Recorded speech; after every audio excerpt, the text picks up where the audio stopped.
Anyway, we've got, like I said, the Russian Grand Prix, Japanese Grand Prix, the regulations coming down at the Japanese Grand Prix, if they happen at all. Because if you remember, a couple of people in the chat saying that they've got to Season 2, and they did not have any regulations come down whatsoever. So therefore, if it happens that at the Japanese Grand Prix, nothing happens, Carl doesn't come in and say there are going to be parts regulated, departments regulated, I'm just going to go hog wild with the R&D points that I have.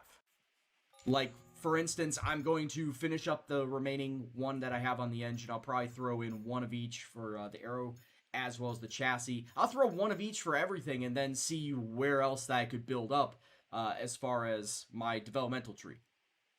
Because I'll just have so many excess points that I might as well just start continuing on making my car the best car on the grid. Might as well. Regulation changes can come late or early. I think the latest they can be is Japan, Zintax. I think the latest they can be is Japan. Because at that point in time, then you only have, what, 5 more race weekends? It was Japan back in 2019. In F1 2019, they always came at Japan, as far as if they would show up at Russia. And here's also the thing. I have not gotten a single email or a single message regarding regulations. Maybe if I go into the race weekend, it'll then tell me. But usually it happened before going into the Russian race week or during the Singaporean Grand Prix was when I got that email. So to have not gotten anything right now is a little bit suspect. It's a little bit suspect. You said you got them at USA, which is after Japan. Well, we'll just have to wait and see. We will have to wait and see what I get as far as messages go. Just getting fucking messaged all over the place. But anyway, guys, how you been? How was your weekend? Thank you very much. Alfred Bulbasaur coming on in with the raid. Guess what, Alfred? I just started my stream. So for everyone coming on in, hope that you guys enjoy yourself. My name is Brian Gendo. I will be your host for this evening. We are currently doing My Team Career, 2nd season in. I'm running with a Mercedes engine. We are just about to get into the Russian Grand Prix. And myself and Alexander Albon are currently top 5 in the driver's standings, and we are currently 3rd in the constructors. But anyway, Alfred, thank you very much for the raid, sir. Hope you had yourself a good stream yourself. This is going to be my practice engine going into the Russian Grand Prix. I have kind of a practice engine and a main race engine at this point in time because I have all these parts added on, so I might as well use the old ones up before I go into the newer parts that I have laid down. Hagstore, Coltard's Jaw. Thank you very much for stopping by, guys. Hope you guys are doing well. Hope you guys enjoy the stream. Also, I do practice on 75, but I race on 94 as far as difficulty goes. Hagstore, thank you very much for the follow. Arch, I will. Thank you very much for redeeming the points for sweating with Gendo. Alfred Bulbasaur also with the follow. Much appreciated, sir. So as you saw with qualifying and for the race, it's supposed to be sunny for qualifying, cloudy for the race. Thankfully, no threat of rain for a potential 4th win for me this season. And also, Coltard's Jaw with the follow. Stig7TFM. Much appreciated for stopping by. Russia, Japan's great couple tracks. Yeah, that's the thing. Russia, I don't like the layout, but I win at it. I know I can win at it with a fast car. Japan is the opposite, where I love the layout of Japan, but I just can't seem to do well at it. I just cannot seem to do well at it whatsoever. Alright, let's get ourselves into this. Whoops. Alright, here we go. And as I may mention before, I'm currently on a R&D points embargo. I am not using up any R&D points right now until the regulations come down as to if there are any departments going to be hit. If there are no departments going to be hit, then I'm just going to go ham with all 5,700 plus R&D points that I have currently at my disposal.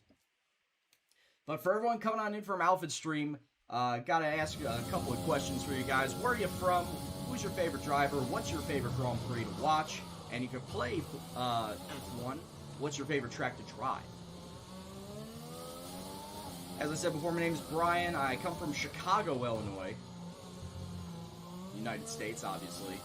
My favorite driver currently is Kimi, but once he retires, more than likely I'm going to fully back Daniel Ricciardo. And my favorite track in real life is Monaco. It's the one race out of the year that I will go out of my way to watch. Though I am starting to get more and more into the F1 calendar, I will still make most time to put together watching the Monaco Grand Prix. As far as my favorite track to drive in the game, it's well, it was Canada, but now that's starting to fall out of favor. My top 5 really is Canada, Spa, Monza, Austria, and Silverstone.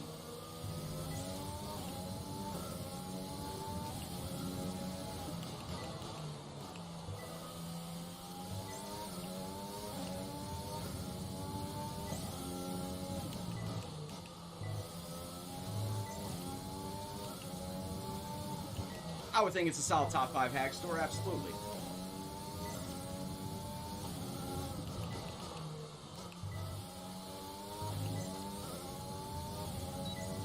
Zandvoort is getting up there. Personally, I did play Zandvoort before it was included into F1 2020 because I also play the racing simulator called iRacing. If you've never heard of it, check it out, iRacing.com. I run a couple of oval leagues on that on Thursday and Friday nights. Yeah, that makes sense.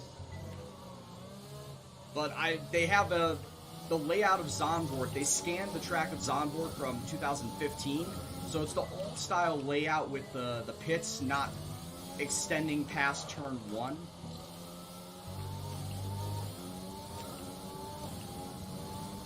And honestly, I didn't really like that layout to begin with, if I'm going to be honest with you. The layout of that, as well as driving out, you can only drive it on with GT cars. I felt the GT cars to be way too slidey on that track.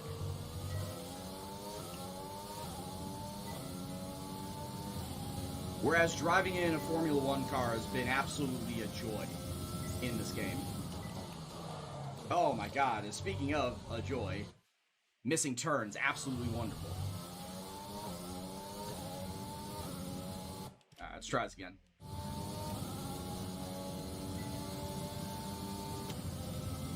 But no, Zandvoort was a joy, and of course that last bank turn made for a lot of pace coming out of it, going down into turn 1, where, in fact, during this this past season, I used it to my advantage, going from 16th to 6th over the course of the last 20 laps of the race. Just DRS piggybacking. As well as, of course, using the overtake button.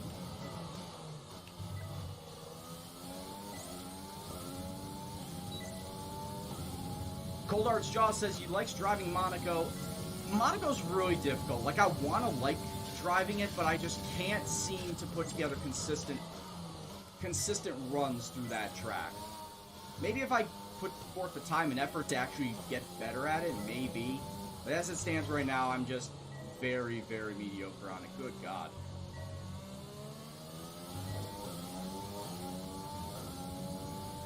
When it comes to street circuits, I tolerate Baku the most. In comparison to, say, Singapore, Vietnam, and especially Monaco, I prefer to drive on Baku when it comes to those tight tracks. I say that, I just wanted Singapore on Saturday, but I still am not a big fan of the layout of Singapore. I don't know what it is with me, with these tracks that I despise really the layout of the track. France, Russia, Singapore, but somehow I come together and get wins at them. Don't ask me why. Don't ask me why.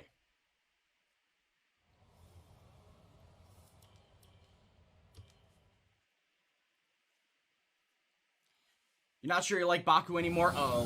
For that means that there's a story to tell behind that. What happened with you at Baku?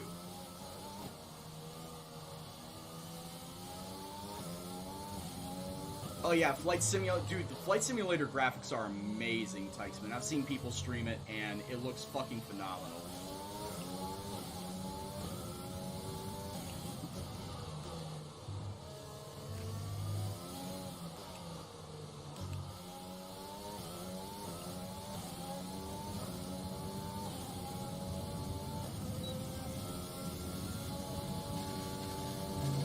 This track has a stand named after Kvyat. It's called the Torpedo. Ugh. Dude. So pretty soon they're going to have to name it after me. But I don't torpedo anybody, I bomb people. The Gendo bomb full send into corners.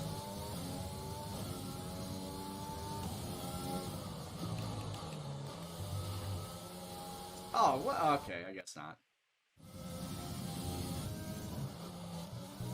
Alright, try that again.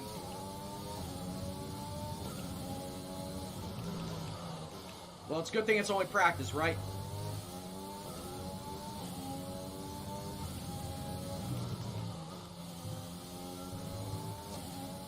For everyone coming on in that's new, I do try to limit my usage of flashbacks to 3 maximum per race. So I want to try and get the best amount of practice I can get and runs that I can get so that I don't have to hit the flashback in the race.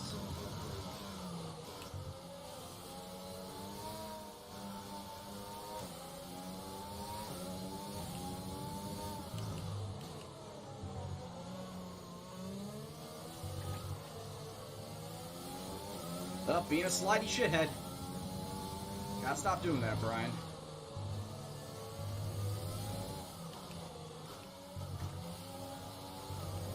Like I said, I am running Mercedes engine. I've been running Mercedes engine since the start of this career mode. Mercedes was the second highest at the very start. Of course, it went Honda, Renault, Mercedes, Ferrari. At the start of the second season, though, Mercedes, same price, had the best engine. Ferrari dropped off. Mercedes, I believe, was 95 power, 95 reliability, whereas Ferrari dropped to 90 and 90. So I just decided to stay with Mercedes because it was the same price. Might as well keep going on with it.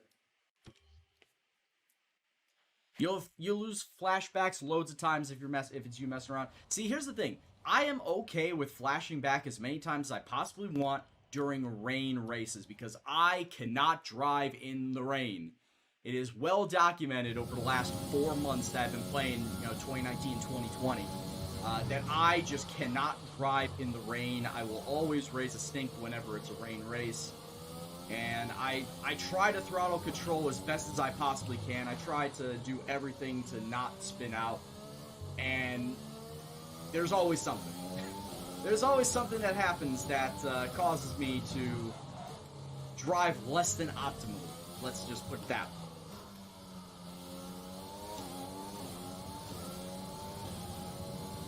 So yeah, when it comes to me and rain racing, it's just a non-starter.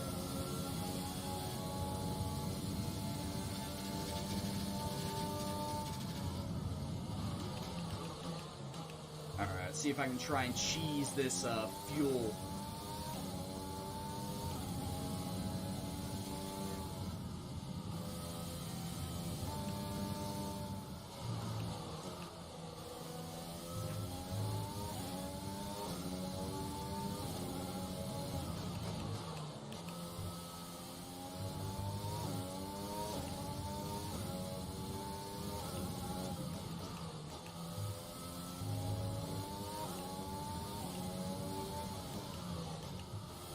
Yeah, syntax, I don't do that.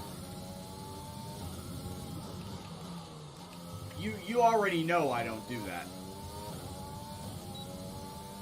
Also, it's looking like my fuel cheese strategy is not working.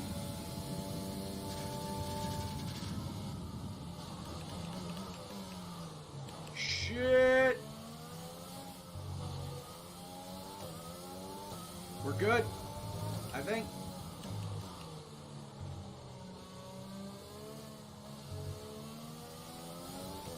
The time delta is good, but the fuel bar is not. I'm so close. Okay, test complete, and I just got it. Perfect. Perfect stuff. And of course, if anybody has any questions coming on in that is new, please feel free to ask. There are no real bad questions that you can ask in here. If I can't answer, I'm sure someone in the chat can. So I do try to be as open as possible when it comes to answering the questions. Feel like that it is my job, my duty as a streamer, to try to make this stream as informative and educative as well as entertaining.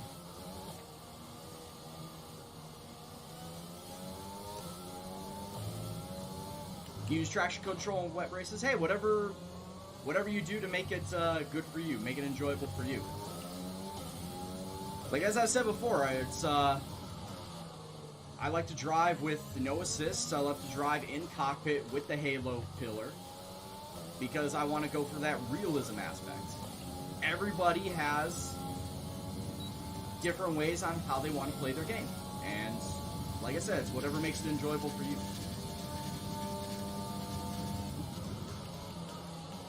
Is a wheel a must for this game? I would say so, Dragon. God damn it.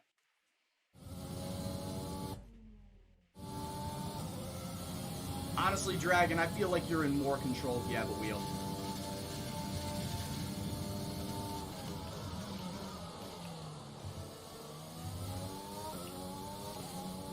Every little bit of turning helps out with the wheel, whereas instead with the controller, you gotta try and flick that control stick over and hope that you're in the right spot for the turning.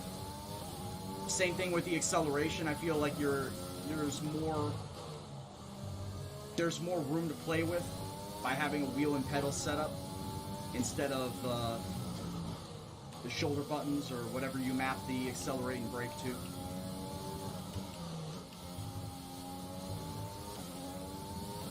The problem is though, sim racing is not a cheap hobby. So if you're looking to try and get a wheel right now, you're not really looking for anything less than $250, sadly.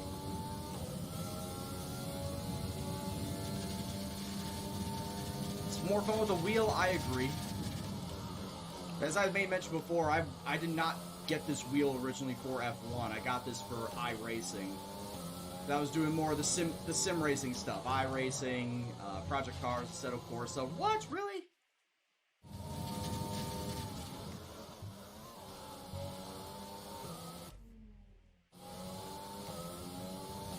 It's just that during one of my streams of iRacing, somebody in the chat said, hey, you should probably try the F1 game. So I watched a couple of streams on it beforehand, thought, hey, this actually looks pretty good, and went and bought it for myself, and after a week I got hooked on it. Program complete and a job well done. We got some eggs. Alright, we're moving on from that.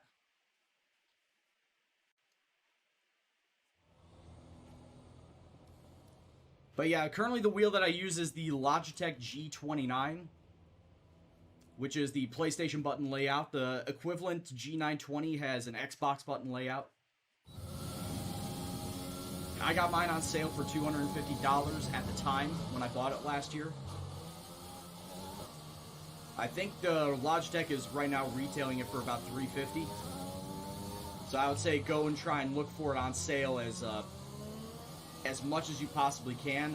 When I bought it from, was it Newegg? Yeah, I bought it from Newegg, and Newegg I know ships around the U.S. and Canada routinely. Outside the country, I don't know. But I found it on sale on Newegg. Outside the country, I'm seeing more advertisements for Thrustmaster and Fanatec. I think it was the Thrustmaster T300, which I've been seeing advertised and talked about on my stream for quite a while. I think it's about 180 euros. I don't know what the translation, the exchange rate is between euros and pounds or euros and dollars are.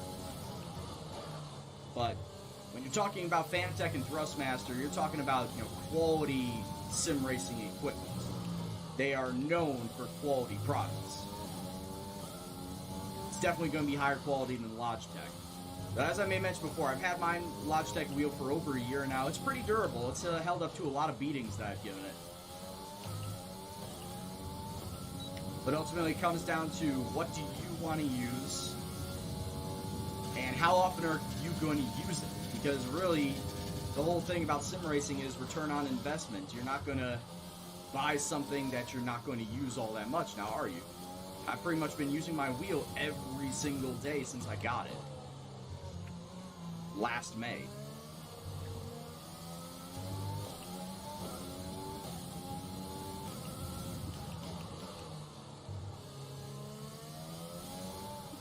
Jamie says, you're new to F1. Do you have any beginner tips? I was about to say, specifically, what are you looking to get better at, beginner-wise? I would say, firstly, don't try to send it into every turn. Learn to drive with other cars around you. Learn to drive in a pack so you can figure out your driving style. And so that in the future you're not, I would guess, you would not be hesitant or anxious with driving with other cars around you. Especially when you up the difficulty, when you up your damage model, from instead going to like starting with off or reduced to full or simulation damage. Just like in real life, I would say learn to be a defensive driver.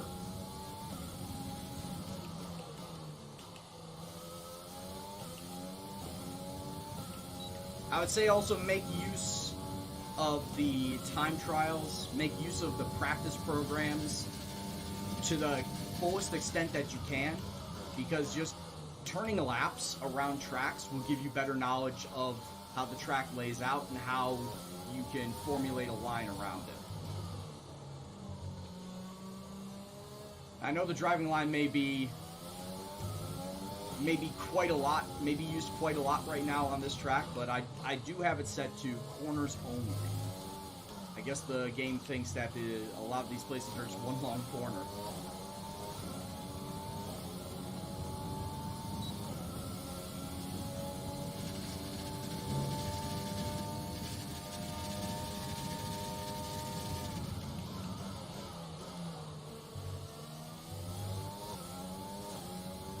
Yeah, exactly what Nikki just said. Go to time trials and just start turning laps. Get yourself used to the track.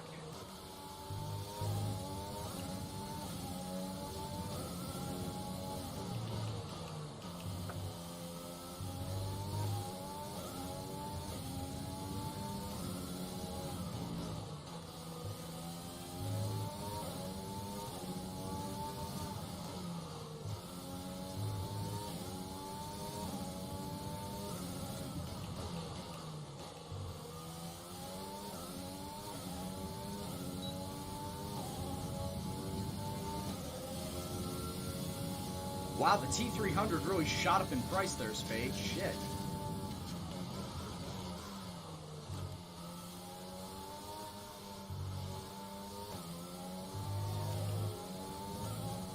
Because I think Sarancia, like not even a month and a half ago, was saying that it was around 180 euro. He was saying it was real cheap. Well, relatively cheap, of course.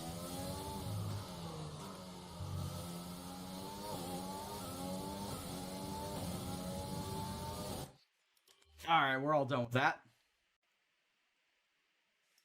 You could buy a beat-up proper car for 430 pounds? Well, the question is, what type of car are you buying for 430 pounds? So you gotta think about that. Would you rather drop the money on a car or a sim racing? If you were buying a starter car for 430 pounds, yeah, maybe. Where you didn't really care about the looks or something, or you're just starting out like, and you want to have a fixer-upper so you can mod it or something, take it to races and whatnot. I guess it all comes down to what type of car would you be buying for 430 pounds.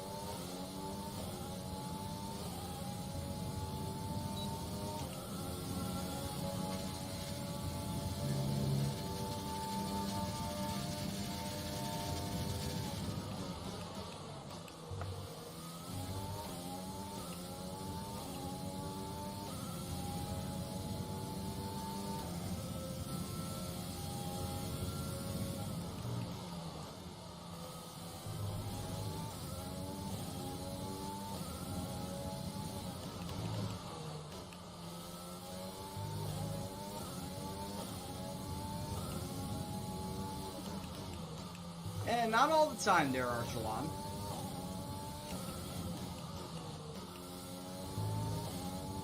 It's not a rust bucket all the time. Admittedly, the first ever car that I ever owned, a 1988 Mercury Cougar, was pretty shoddy. 5 minutes. There are 5 minutes of the and session rusty remaining. when I got it. But I bought it for about $400.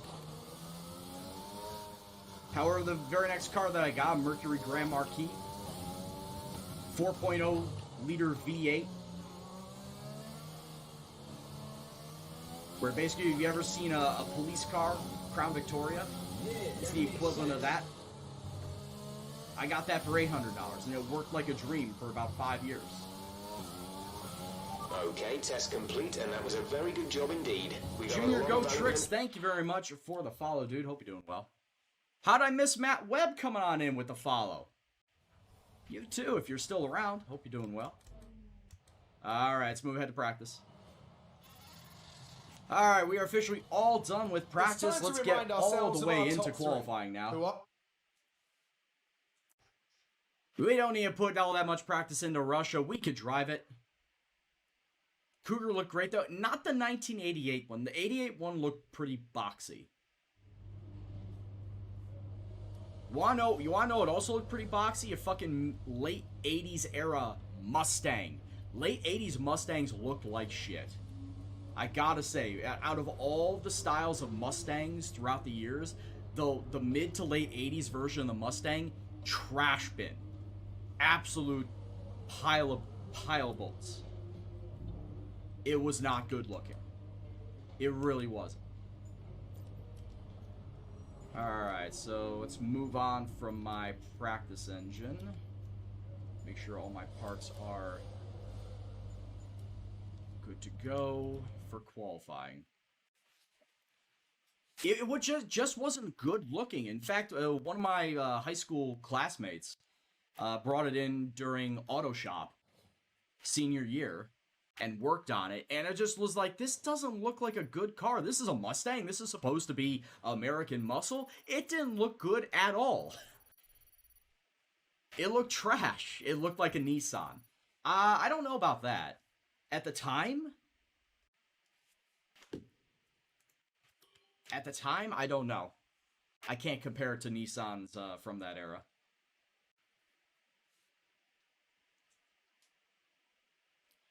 As your wheel works with PS4, is it going to work with the PS5? I mean, I would hope so. It has a little switch up here at the top that I can swap between PS4 or PS3 and PS4. So it can. I don't know why. Maybe it's because of the different hardware. But it will work with the PS5 if it's different hardware on the inside of a PlayStation 3 and a PlayStation 4 controller. You'd have to think there's going to be different hardware in the inside of a PlayStation 5 controller. That means it probably won't. That being said, I wonder if the new Logitech will actually do. If it has already been pre-built with PlayStation 5 insides, innards, that you could switch over to that. So if it said that PlayStation 4 controllers won't work with 5, no, the Logitech G29 will not work with PlayStation 5. And like I said, it even has on the very top of this this wheel right here a switch that you can switch back and forth between PS3 and PS4 mode, which means that you're probably going to have to wait. Or don't even go after Logitech then, you go after Fanatec or Thrustmaster, because those don't really have any sort of presettings. Well, I think the reason why they don't have any presettings is because they want you to use it specifically for PC. Like, it's not for PlayStation, it's not for Xbox, it's PC only. So, yeah, as far as what the new Logitech wheels are going to be like when it comes to PlayStation, if they're not building it out with PlayStation 5 innards, I'd say you have to wait. Sadly, I do not recommend getting a G29 right now if you're going to be using it for PlayStation 5. It's just not worth it. Alright, still no rain in the forecast, which is always good. Alright, let's get to qualifying.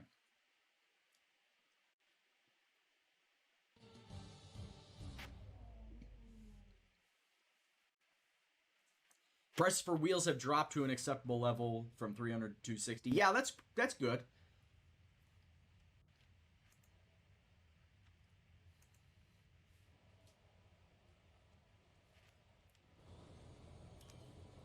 Of Arch, they never will be cheap. If you're talking about wheels, no, they never will be cheap.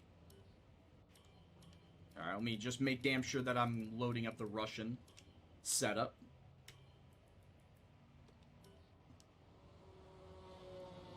Go out and set my baseline time on medium tires.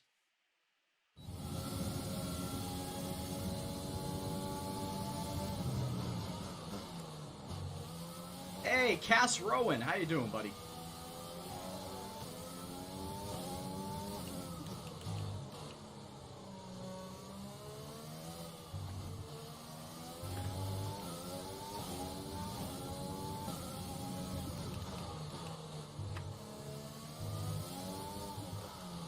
So yeah, sadly, I gotta tell you to just hold on to your money. If you're gonna be looking to get a Logitech for PS5, you're just gonna have to hold on to your money until they actually make the wheel compatible with PS5.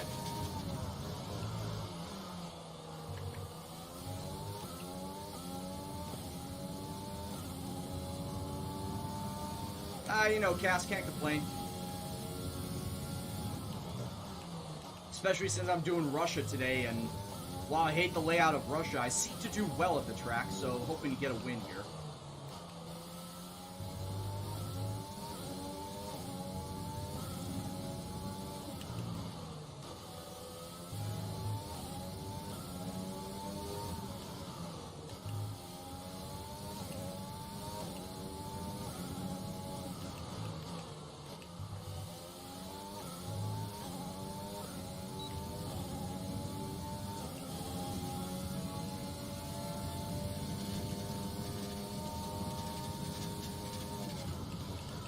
Tykesman, did they officially come out and say that you could use your PS4 controller for PS4 games on the PS5?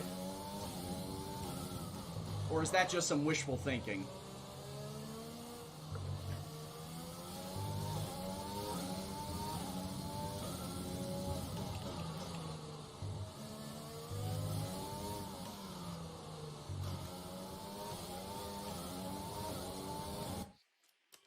All right.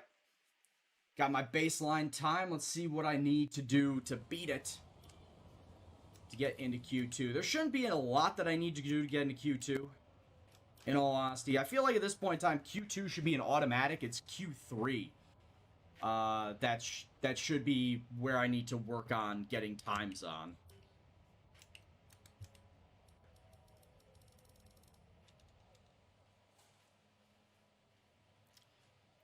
Alright, time-wise, Hamilton has not set a time yet, but it looks like if I want to get into Q2, I need to get 5/10 faster. I think I can get 5/10 faster easily.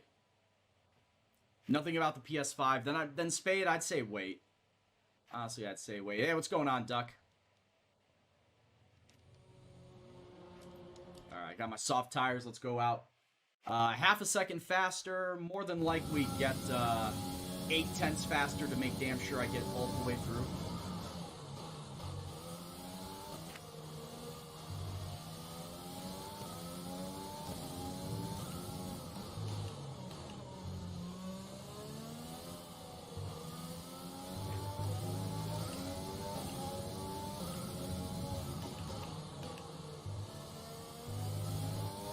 Tykesman, that is a novel. Holy shit.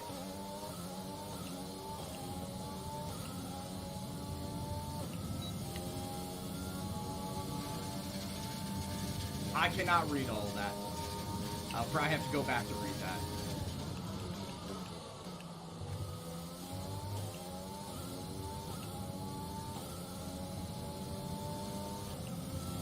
If you want to post the link into the gaming chat on the Discord, so I can go and read it back, that'd be great.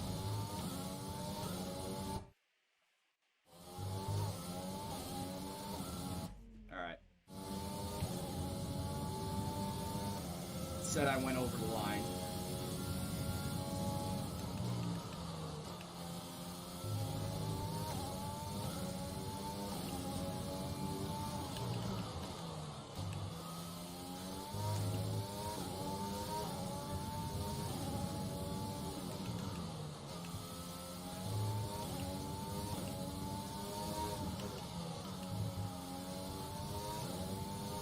what's going on next up?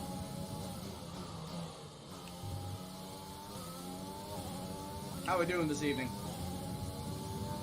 Alright, thanks, Tykesman. I'll look at that later. When I have more time and I'm not concentrating on the road.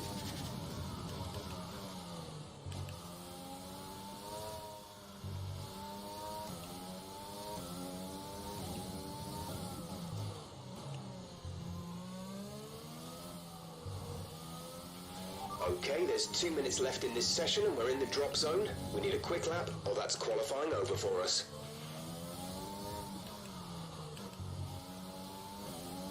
Jeff, do you not know who I am? Hey, Hero, what's going on, bud? Alright, I got 8th place going into qualifying round 2. So, I mean, it's good we advance, but being as slow as I am, that's not good. Because on a track like this, I feel like I should be going faster. I should be going much faster. How we doing, Hero? I thought you were going to be streaming. I thought you were going to be streaming right now, if I'm going to be honest with you. But how you doing this evening? Just chilling at the moment? Fair enough. Alright, let me get one, as I always do, one extra lap. Actually, let me do 2 laps. You know what? Let's see if I can get a little bit faster. If I can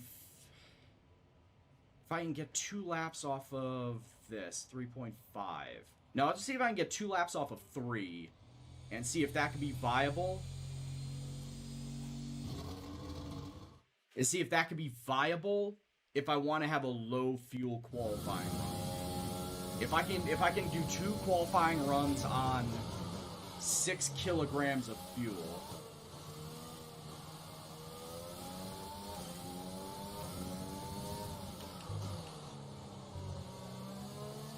Oh, I didn't notice that syntax. They did fix the visual bug for the resource points. The resource point bars in the team career. So they fixed that, but the fact that they didn't fix the visualization of qualifying your race positioning, it's a little bit shit. Not gonna lie. But anyway, Hero, what you got going on for tonight? Stream-wise.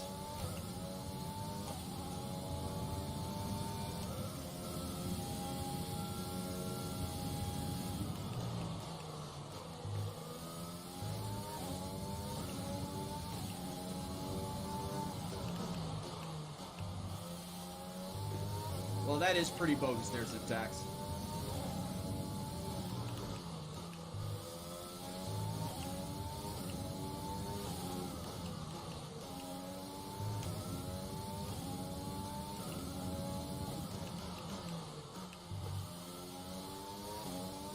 How's qualifying been so far? I'm getting faster.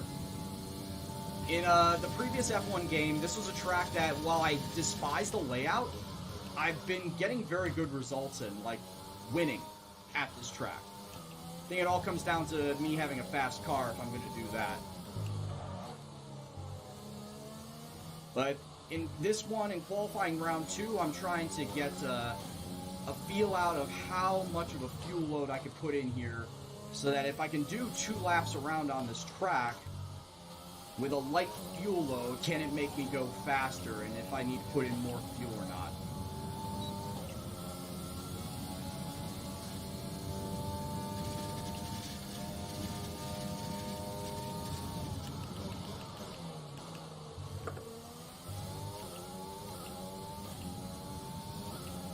So my first qualifying run, I put in 5 kilograms of fuel. Now. The tank is empty. And I was able to do one lap of qualifying. This time I put in 6 kilograms in, and I want to see if I can get 2 laps done. If I can't get 2 laps done, then I know I can get 2 laps done on 7 kilograms of fuel. And that probably would be closer to a low fuel run as I possibly can get. A light fuel run, I should say. Make me lighter and faster through the course. Yeah, because I can see it right now. The fuel is just not there. I dropped a crap load of fuel. So no, this is not the run that I should be doing. So that means that I'm just going to drop it back down to 5 kilograms and go with my normal qualifying run then. Damn shame. Couldn't do that. Alright. So yeah, we'll just drop it back down to 5 kilograms to make it run, and let's see where everybody is. I need to be in the top 10 to make it to the third and final round of qualifying. Can you go 5.5? No, it is strictly in integer numbers. 5 is the lowest. And it looks like if I want to make it into top 10, I need to get 7/10 faster. I would say, for argument's sake, I need to be a full second faster. Actually, hold on a second, I'm wrong. I need to be 1.3 seconds faster.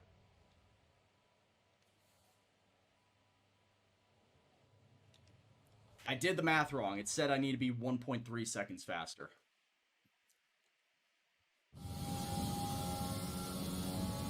Which on this track, I'm kind of surprised that it did not put up an initial fast run.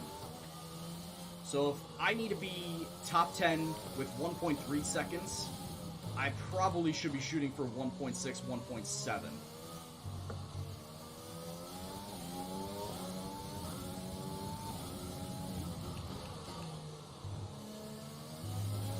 I might actually be doing that next Kaz Ruin. Driver career with Williams. Try to make Williams not suck challenge.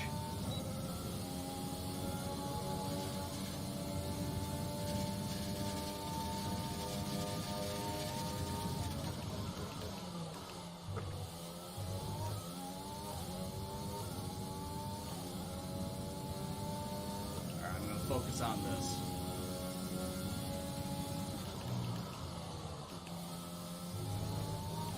Oh, really? Okay, let's flash it back.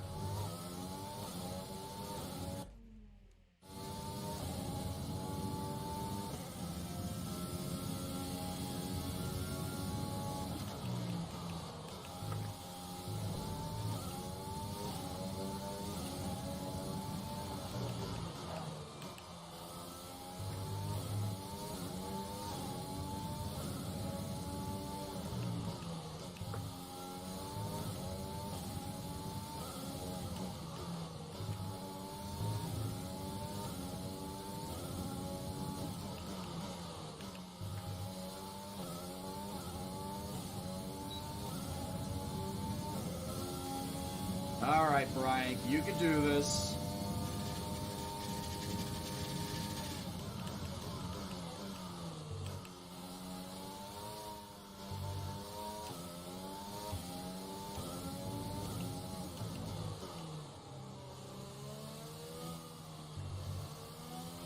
Two minutes remaining in the session. We need a good lap here, or we're out of qualifying.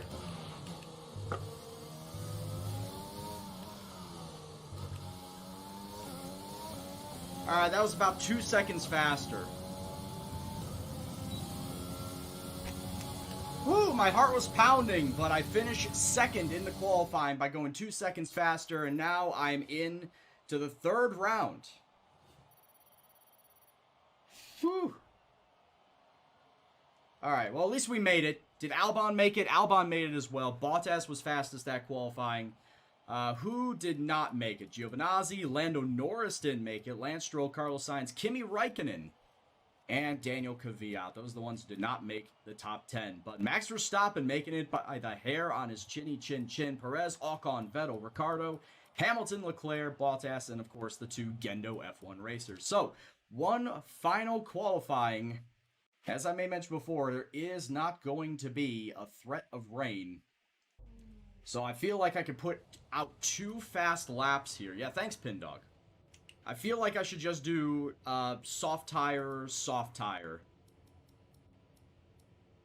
Like, I feel like I should just do soft tire, because I'm not going to be using the soft tire in the actual race. In fact, the regular race will probably be soft medium. So I'll just use the spare 2 soft tires that I've got, just so I can put together 2 fast laps. Hey, Halvey, what's going on? You'll love to see Danny and Max back together. Yeah, I was both surprised and not surprised that after I chose Albon, that the AI would then pick Daniel Ricciardo back up. Because Daniel Ricciardo in the game is also a very good driver, so you would think that he would be suited for Red Bull, and it just makes the most sense from a real-life standpoint, having raced for Red Bull very recently. With Max to boot.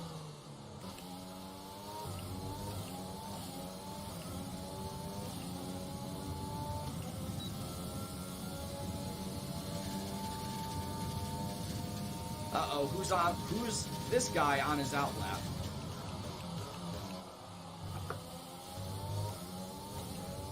Hey, what's going on, Steven?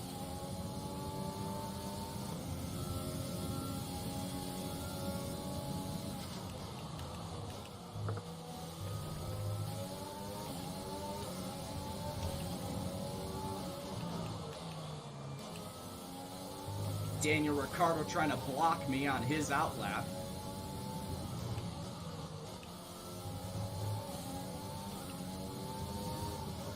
Well, maybe in the game he was okay with being second driver.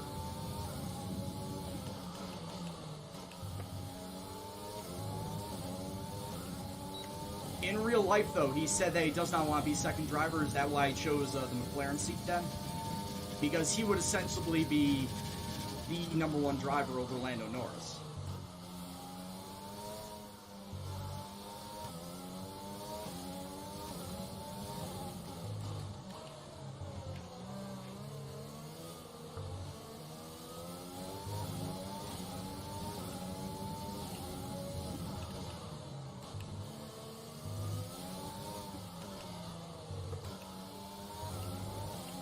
Alright, not a good time. 1:31.59. That's about half a second slower than the time that I put up to qualify for this round. The G29, in theory, should be okay for PS5. Gotcha. Did I watch Drive to Survive on Netflix? Dude, I watched it after I started playing this game. Because as soon as I started playing this game, everybody in the chat was like, oh, you need to watch the Netflix documentary. You gotta watch the Netflix series. Okay, I'll sit down and watch it, and over the course of like a week, yeah, I watched all 2 seasons. If you want to know specific information or make certain changes to the car during a pit stop, you can tell me what you want over the radio. Press and hold the radio button to activate the system, and you can either speak the command or select it manually from the radio screen that will appear on the multifunction display. While the radio is active, cycle through... Jeff, you need to shut the fuck up. Alright, so looking at times right now, Lewis Hamilton has a 1:30.4. So he's a second, 1.1 to 1.2 seconds faster than me. Alright, so I know what I need to do, and I know in that first lap I was sliding around, so I could definitely make up probably half that time. I don't know if I'll be able to get the full 1.2, though. We'll have to wait and see. In theory, I can get it all, but we'll see.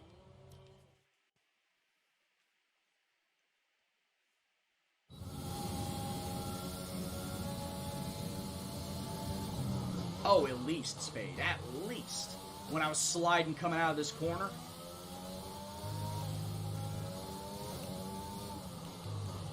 Yeah, when I hit this sausage curve right here, oh, absolutely, I'm sure I lost half a second.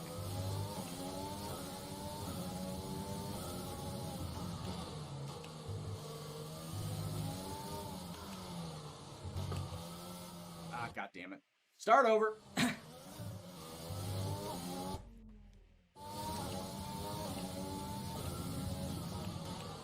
Technically didn't get into the qualifying run yet. Alright, final qualifying run.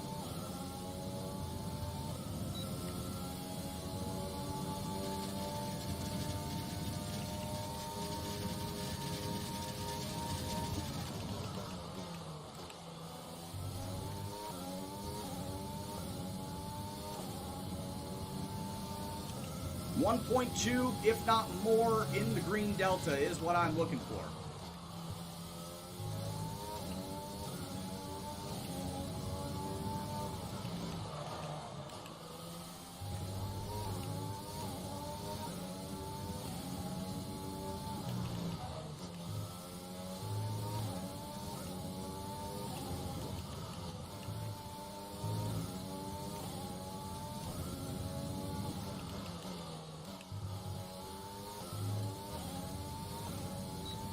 Honestly, took 2 out of those 3 corners bad.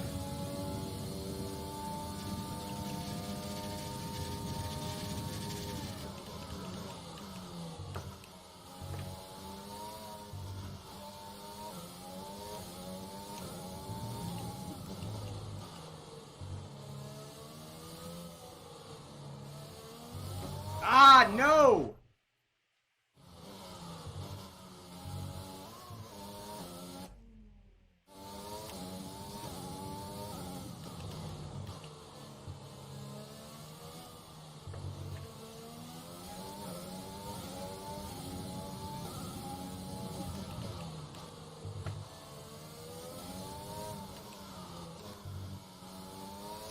I didn't make it. I did not make pole position. Where'd I get, though? 4th. Starting in 4th, which is not good because I expected to be pole position here. I honestly expect to be pole position at this track. Ah, shit. 2 bad mistakes. And like I said, that section, I know I got 2 out of the 3 Let's review just our bad top 3 in a today. row. Hamilton, Bottas, and Charles Leclerc. Goodbye for now then, but we're really just getting started. Make sure to join us again for Hamilton, Bottas, Charles Lights Leclerc. Out tomorrow. All right. Let's see if we can keep the momentum up. Let's get another podium. All right, so, yeah, where do you guys think I'm going to finish? Starting in 4th. I want to win. No, absolutely, I'd like to win here because for whatever reason I do well at this track. So I want to win here. As far as my strategy goes, though, it says come in at lap 12 and then go out the rest of the way on mediums. I'd rather not. If anything, I'd rather go... Yeah, I'd pit 1 lap earlier. I think I'll come in on lap 11, switch to the medium tires, and then go the rest of the way. Yeah, Verstappen's in 11th, however, because he took a grid penalty. So he probably did something to his engine. Yeah, I think I'll just do this. I'll come in at lap 11. Though I might just do whatever the leaders are doing. Do I use a racing line for corners only? It's my goal to not use the racing line by the end of the year. In fact, if you want to figure everything out, diff, assists, and career. Also, hey, since I've got Nightbot, exclamation point commands will help you out wonderfully if you don't know what commands I've got. Just saying. Just saying. Alright, and this race is supposed to be taken potentially... Yeah, that makes sense. Munkinen, thank you very much for the follow, dude. Hope you're doing well. Hope you enjoy the stream. Oh, what about that? Hold on, let's say 121.988. If I do that.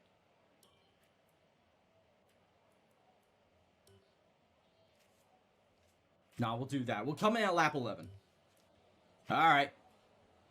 So a lot of people saying top 5. Well, let's hope so. Guardiola. That was when I was doing Football Manager. Oh, man. That was from a long time ago. I just never got rid of it. Just kept it for posterity.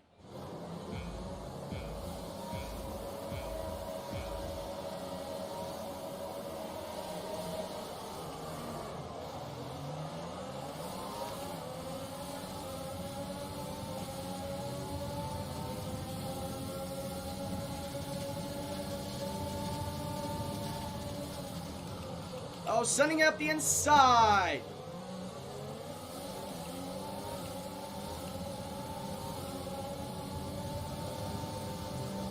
Vettel! What happened? Let me know you're okay.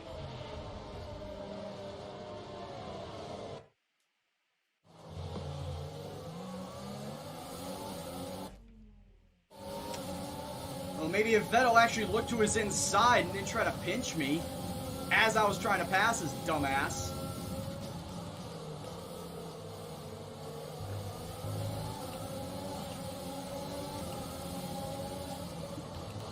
Oh, now here comes Albon. Oh my god.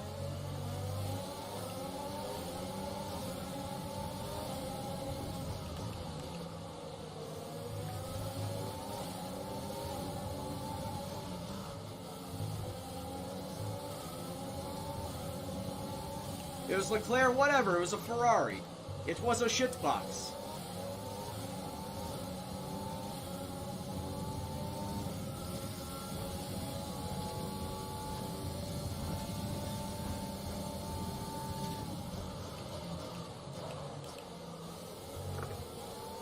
Yeah, Hero, shit gets crazy around here real fast come race time.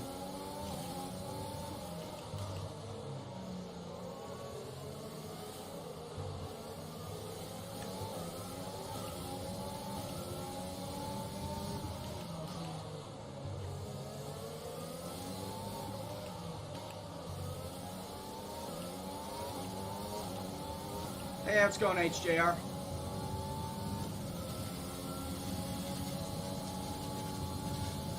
I don't care if it was Leclerc or Vettel. It was a Ferrari. That's all I know. Oh my god. Am I really just going to get exceeding track limits warnings and penalties the entire fucking way?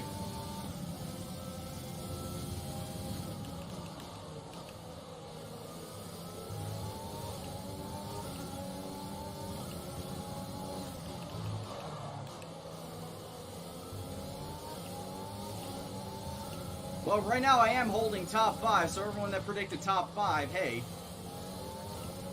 we're currently on that path.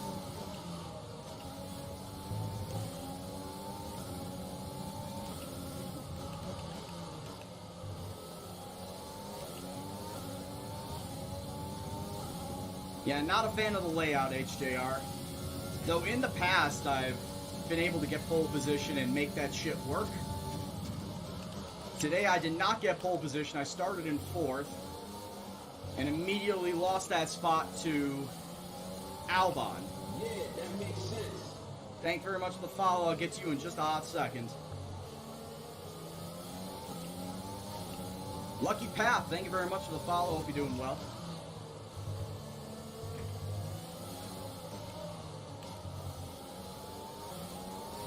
DRS is being enabled this lap. We can use DRS when you are within 1 second of the car ahead and in the DRS zone. Hey, Carnes, my man, what's going on?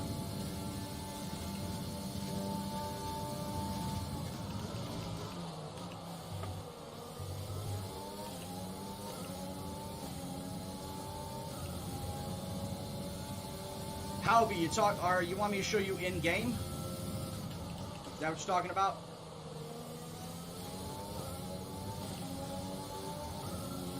No, actually, you know what, Halby? I think we talked about this beforehand. You want to see what my Logitech, like my G-Force bullshit setups were. I don't touch that.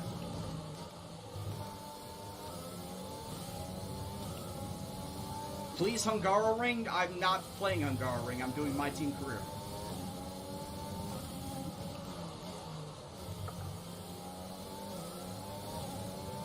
I don't touch online, Lucky.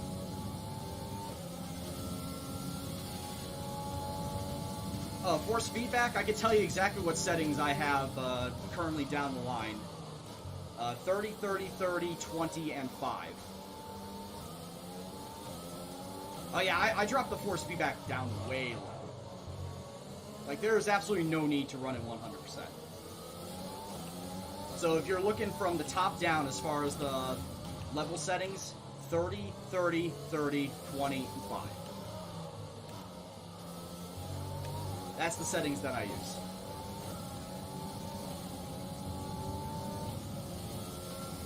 And Albon just pulling away from me. He's got the DRS train in front.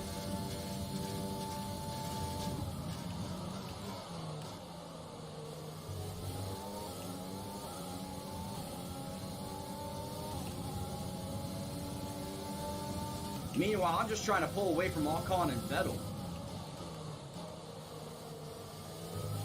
Why does it feel like my car is sliding all over the place now? Yeah, that's exactly it, Halby.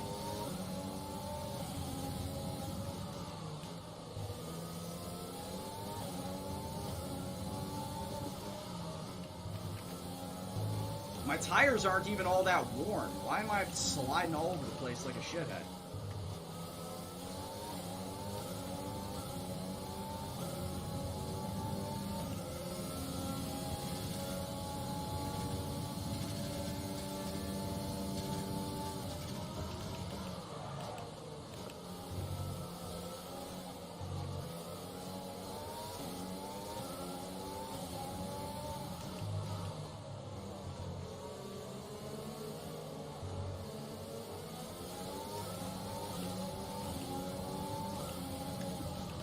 Nick DeVries is out of this race.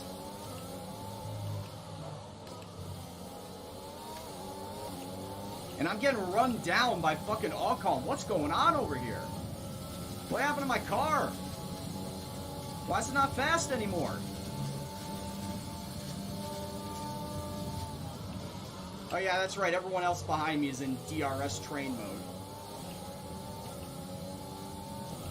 Everybody in front of me is DRS training off each other, and everyone behind me is doing the same damn thing. I'm at the front of a DRS train. I'm basically holding everybody up.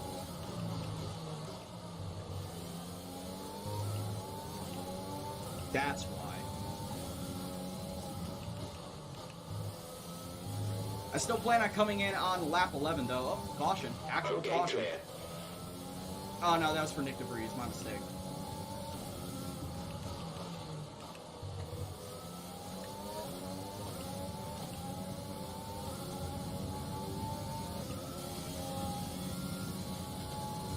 Oh, Kimi Räikkönen is out. Coffin, please, for both Nick DeVries and Kimi Räikkönen. Two drivers out within the first 5 laps of this race. You hate to see it, especially my dad, Kimi Räikkönen, just going out like that. You hate to see it.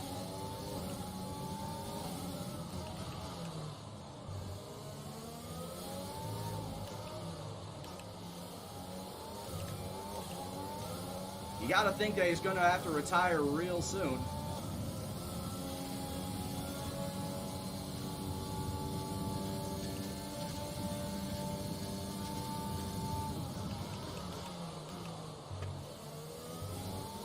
He crashed just so he can watch me? Oh, what a wonderful father.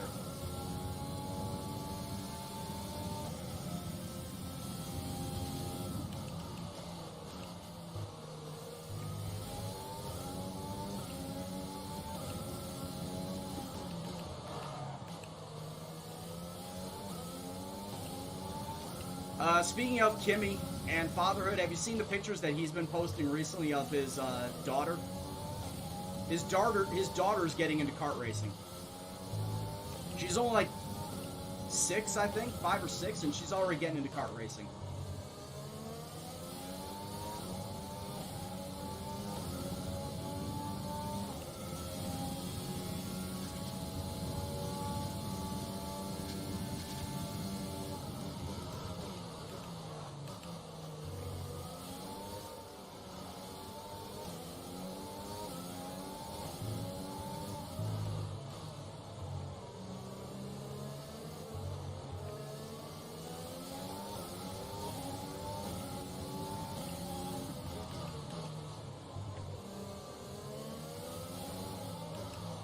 Oh yeah, I'm sure Kimi is just Kimi's had it with Alfa Romeo. He's gotta be done after this year.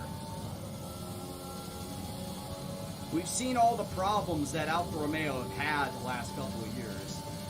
Yeah, Kimi at this point in time has probably reached the end of his rope with them.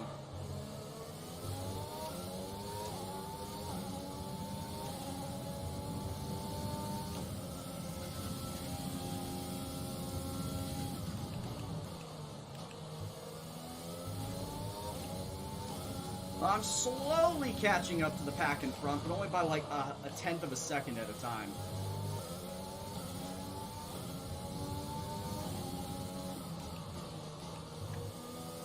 Yeah, but then how be the question is who replaces Kimi at Alpha? Do you pull up an F2 guy? Do you pull up Aitken or DeVries?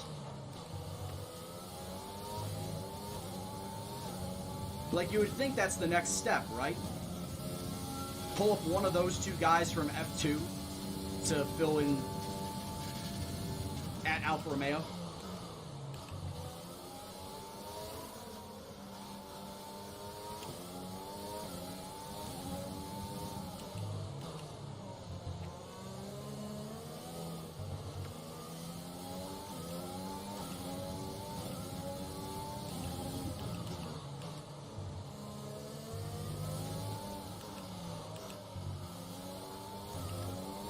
Personally, I think Sebastian might be taking a year off.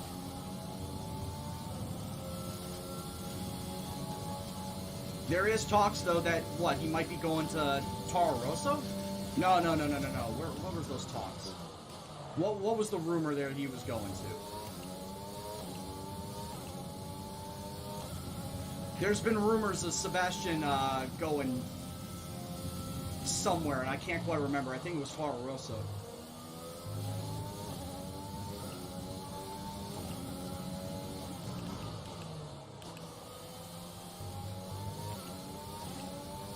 It escapes me where he could be potentially signing right now.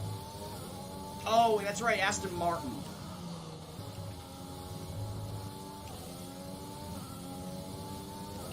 That's right, it's a rumor that he has signed with the Aston Martin, aka Racing Point team. And between Lance Stroll and Sergio Perez as to who's staying, you gotta think Sergio Perez is gone. Like, Daddy Stroll's not gonna fire his son. The whole reason why Lawrence Stroll bought that team in the first place was to get his son a seat. So there's no way he's firing his son. So Racing Point, aka Aston Martin, next year is going to be Lance Stroll, Sebastian Vettel.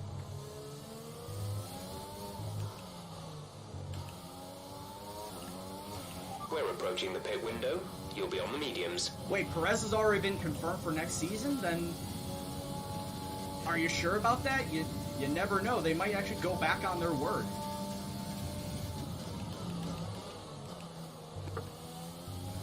Like I said, I cannot see a situation where Daddy Stroll is going to deny his son a seat.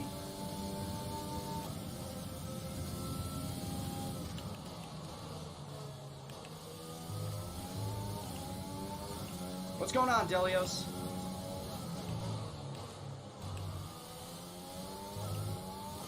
If he actually kicks his son off his team, I'm gonna laugh.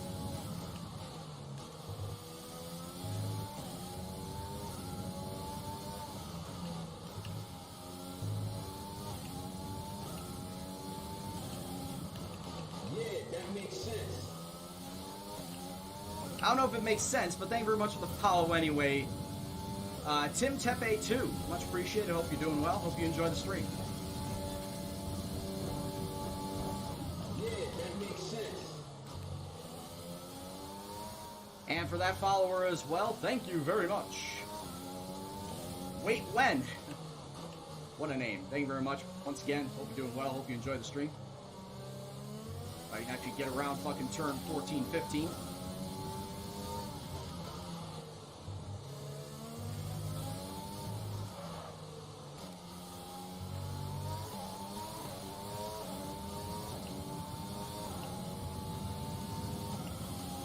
Alright, I'll be pitting next lap. Not this lap, but next lap. Okay, he's confident. He has not signed a deal yet, but he is confident that they will give him a contract.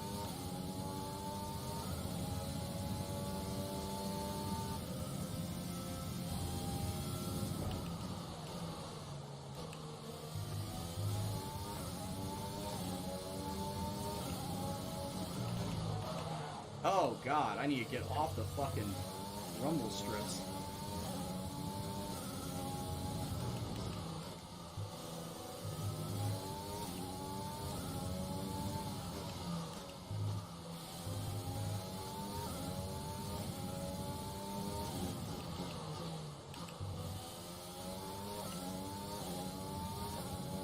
And yeah, this is all news to me right now. Oh, is the DRS flap open or closed? The DRS flap is shut closed right now, ladies and gentlemen.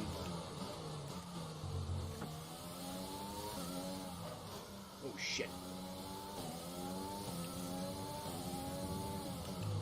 The DRS flap is stuck closed. Don't know for how long. Be aware we expect the grip levels to start falling away soon.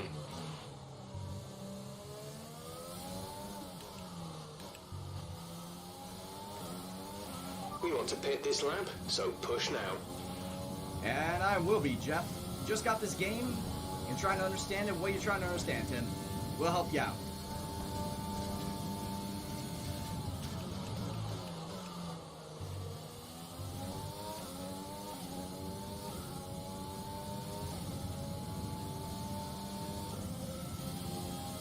Oh, and that's also the thing, is Albon going to come into pit?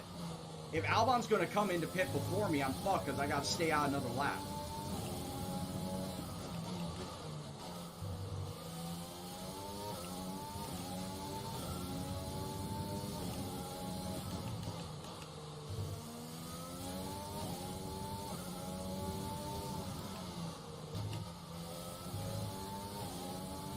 What about DRS assist?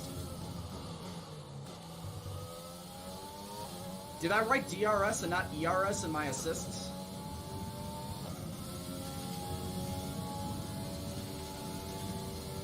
Because the DRS flap, if it gets stuck shut, it's a mechanical issue. It's not anything that I can fix with the press of a button.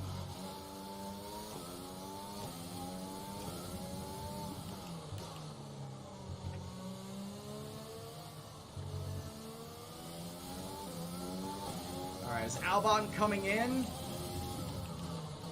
I think he is. Yep, he is. Alexander is coming in for his stop. Alright, so Albon and I had the same fucking strategy. Which sucks, because now I need to stay out another lap and just push the fuck out of this car. Is there a DRS assist? No, there is not. Ah, damn it. No, there is no auto deploy. You gotta manually deploy it. If there is an auto deploy, I don't know.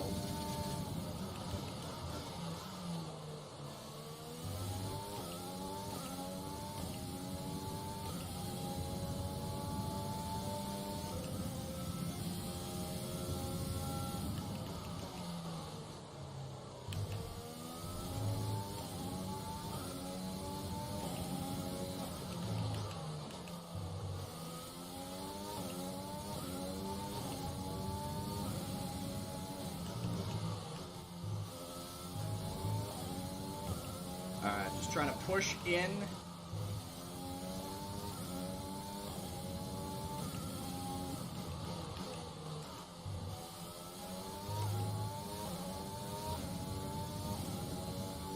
Hensel says that Perez is confirmed, but in his contract can be sent away without paying a certain amount.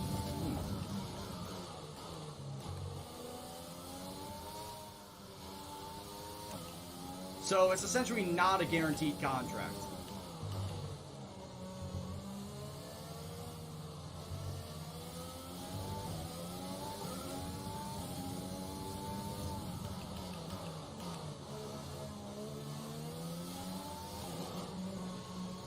All right, into the pits we go.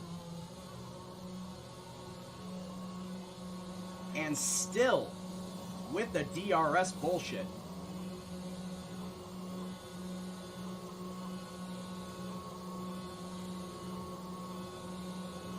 Oh my god, my gearbox is at 57%. Go, go, go. I have a very bad feeling about my gearbox. I really have a bad feeling about my gearbox. Pit strategy complete. See these tires through to the end now.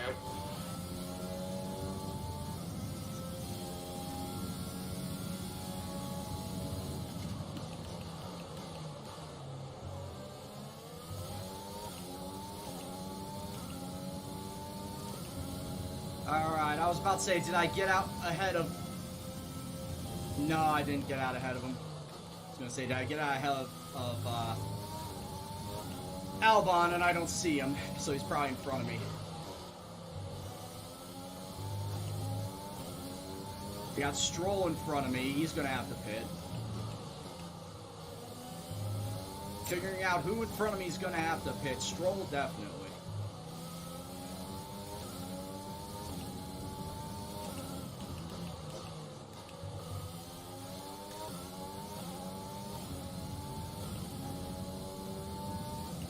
He leapfrogged Leclerc, alright. It's good for him. As long as he gets a podium, we get our sponsor money. We get our sponsor bonus.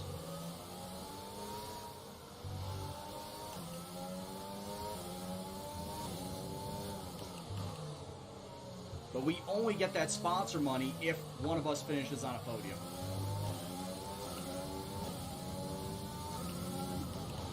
And right now, Albon has that best chance.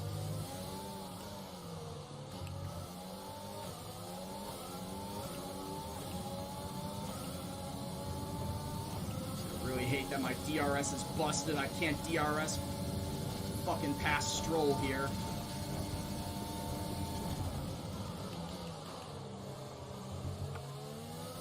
You piece of trash.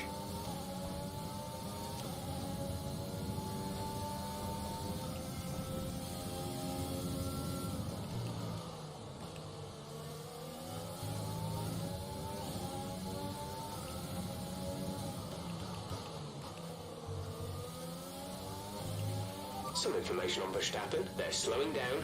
It seems like there's some kind of problem with their car. Something happened with Verstappen.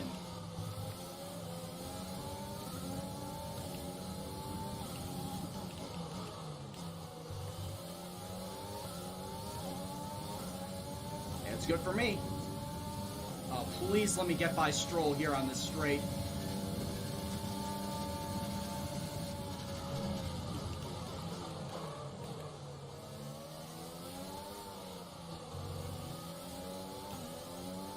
You have no idea how tight that was. Oh, he's still fighting.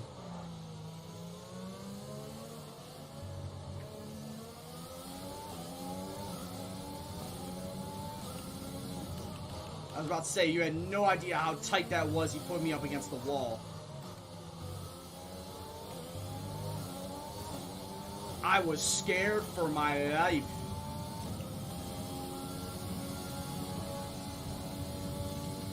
Fucking DRS flap is still shut.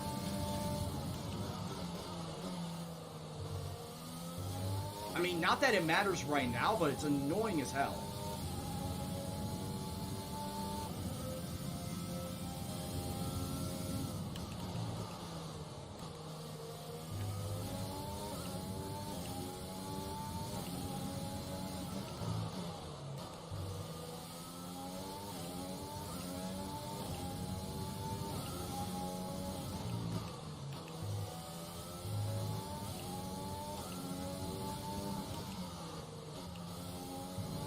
I'm still not close enough to DRS train off of Leclerc and Albon and the two Mercedes in front of them.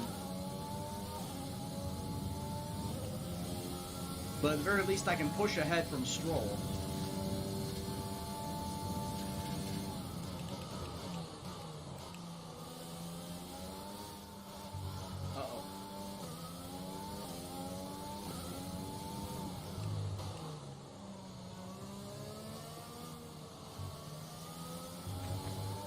Legit thought I was going to spin out there at 13.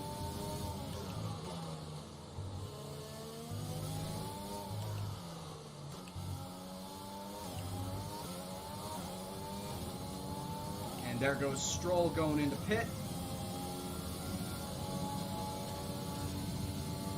I'm kind of surprised, but then again, not surprised at all that the cars in front of me have not started to slow down. They were slowing down when we were coming up to our pit window, and I was starting to catch them.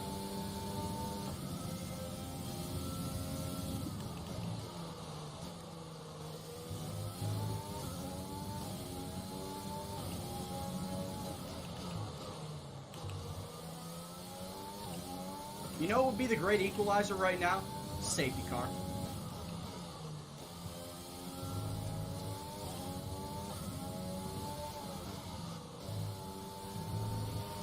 Ah, for fuck's sake. Is it more easy to play this game with a controller? I feel it's easier with a wheel. I mean, you can play the game with a controller. It's doable. But I just feel you have more control over the car with a wheel, pedal, and shifter setup. You can turn the car with more precision. You can put as much power or as much brake into the car as you can. Instead of on a controller, you flick the joystick and hope that it turns enough in the right direction. I'm okay with playing on a controller, using a controller for arcadey racers like Gran Turismo and Forza. But on a game like this, I feel like a wheel is a much better apparatus to use, much better controller to use than a joypad or a gamepad.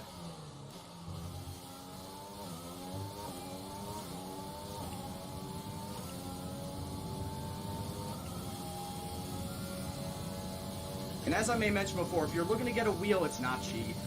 That's the one major downfall to my advocating of getting a wheel, is that wheels right now are not cheap. Like, the cheapest one you can find is probably $250.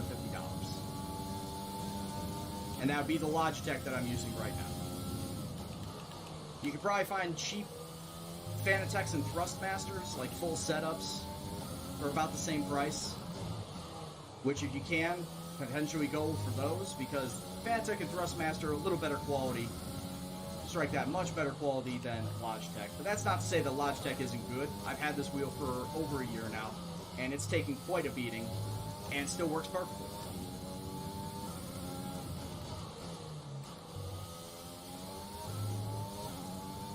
I don't know what Fanatech it is that is the all-in-one set, but the Thrustmaster one is the T300.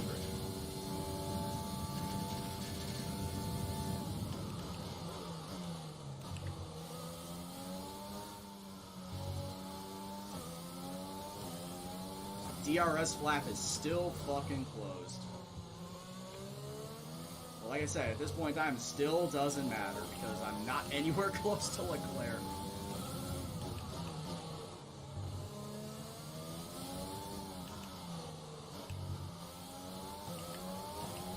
Still gotta hope that over the next 10 laps that my teammate Albon can fend off Leclerc that podium so we can get that sponsor money. Because I'm kind of hoping and banking on that sponsor money for me to re-sign Albon at the end of the season.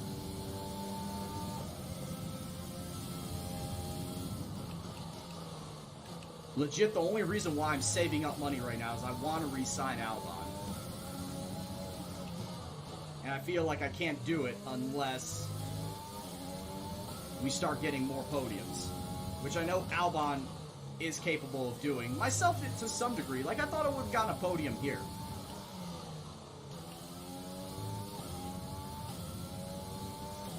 The only other track I feel like I can get a podium on before the season is over is Brazil. That I have strong feelings I can get a podium. The other tracks, not so much. Japan, Abu Dhabi. What else? Coda, Mexico.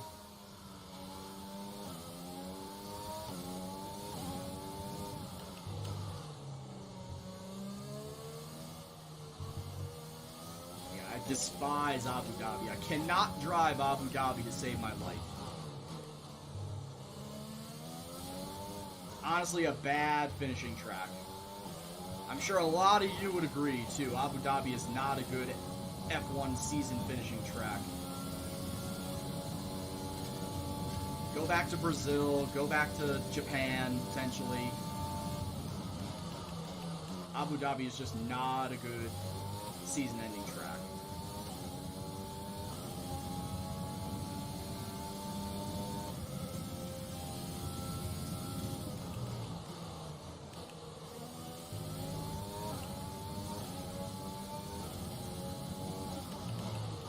But for everyone coming on by, thank you very much for stopping on by. I hope you all are doing well and enjoying the stream.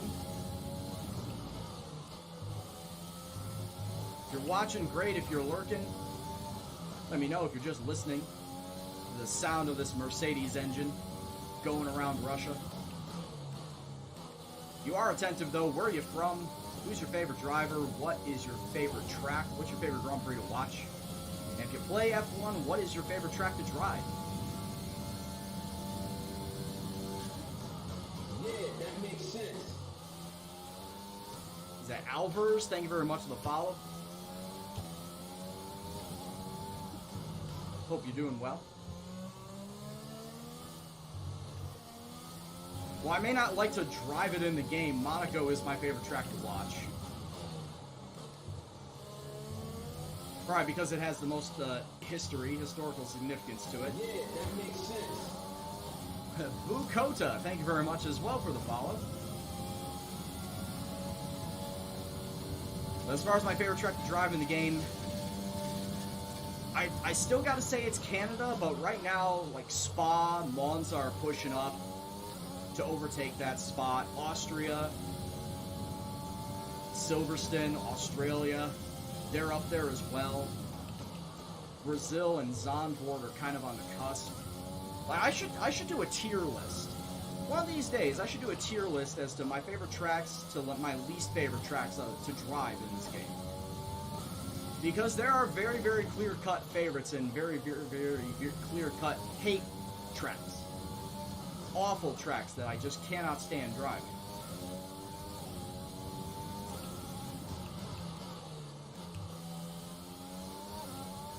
But then there are some that just don't really have a place that stand with me.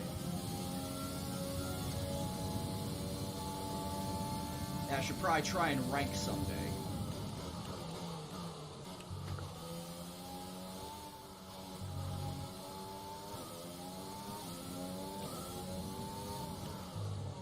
I am catching Leclerc.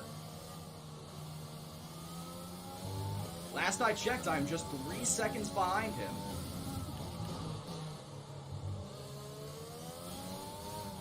Is it because that Albon is holding him up? What about Baku? Baku is the one street circuit that I tolerate the most.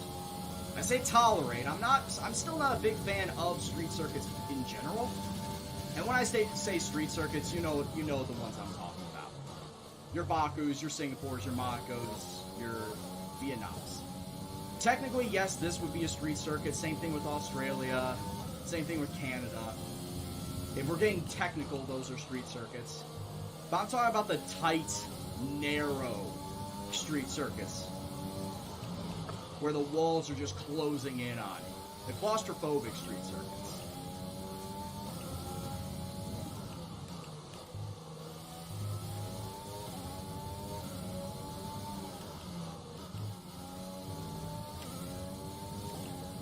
In terms of those ones, I'd say Baku is my top. Then Singapore, then Vietnam, then Monaco. We're talking about strictly those type of street circuits. Baku, Singapore, Vietnam, Monaco.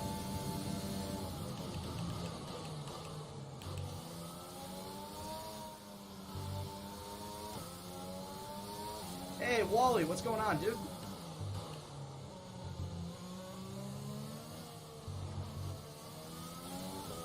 Oh yeah, as a reminder, I did use up my flashbacks.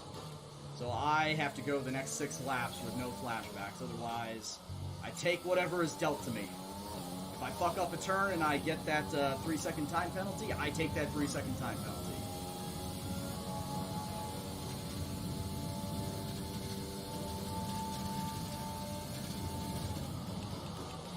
Usually I'm getting that fucking penalty right there at turn 1. Albon and Leclerc fighting in front of me. That's not good, because I have a very bad feeling that Leclerc is going to pip Albon on the last lap. I have a bad feeling that Albon is going to lose his spot on the last lap, and with it, lose the sponsor money.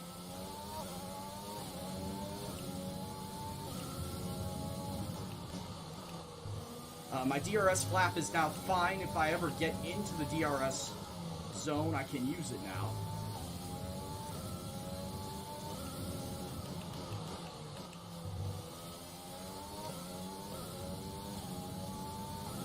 This is my team. This is my team. I'm doing my team until I win the Drivers' Championship. And then I will switch over to a my driver career with Williams. You know, basically the make Williams not suck career. Worst to first, or worst to, you know, not worst. More realistically, it's probably be a worst to mid-pack type of run.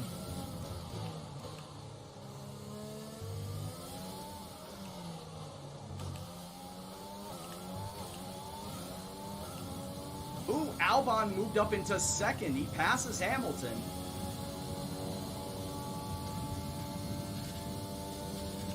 Yeah, I just saw that, bro.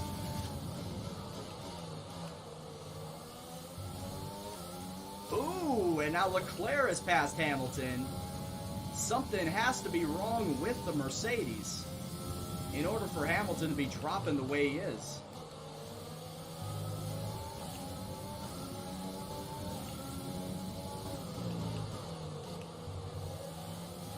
Yeah, I feel like that's probably the next challenge for me to do in this game.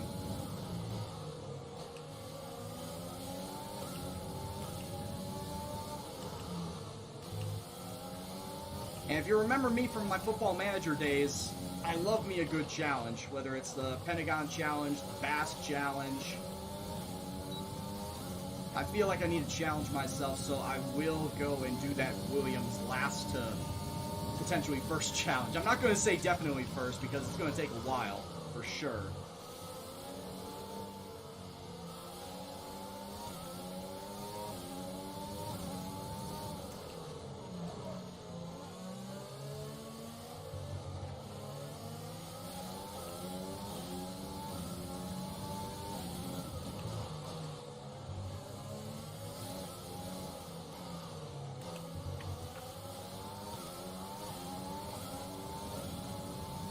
Yeah, rip loose his tires. It might be it. Albon is pulling away.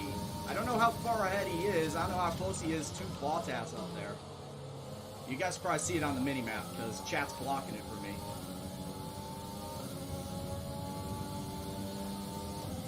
Now, if they only just said that there was something wrong with Hamilton's car, that would be the icing on the cake.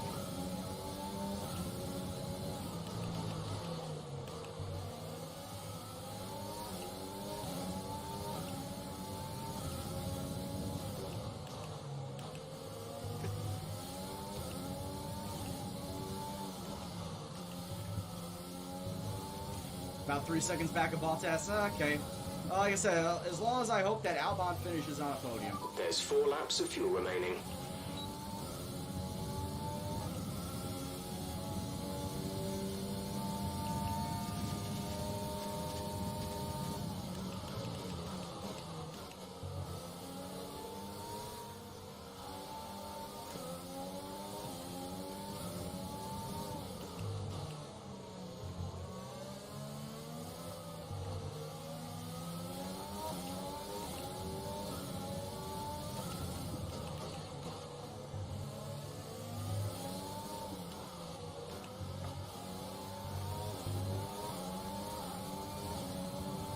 Alright, 3 laps to go. When do I make my move on Hamilton?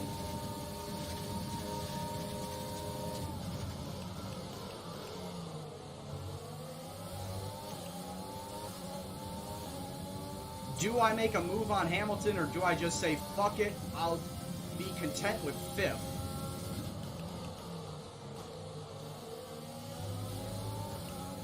There is still time to make a pass. Much like what I was saying yesterday at Singapore, it's all about, you know, the Carroll Shelby, Ken Miles dynamic. Carroll Shelby whispering, not yet, not yet. Wait for that pass. Wait for that opening. I know I said yesterday, I meant Saturday.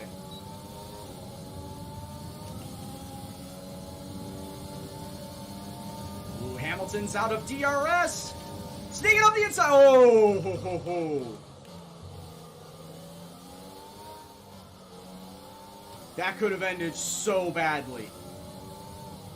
And I don't know if I hit Hamilton, but my front wing is not damaged. Oh my god. That could have ended so badly.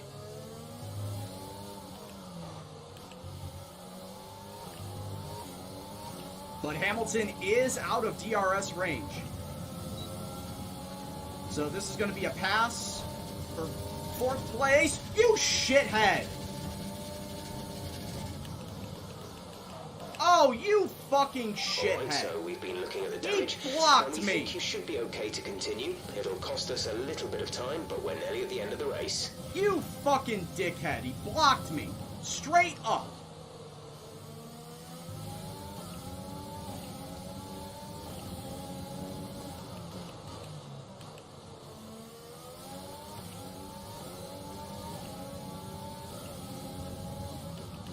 Piece of shit, this guy. We have 2 laps of fuel remaining.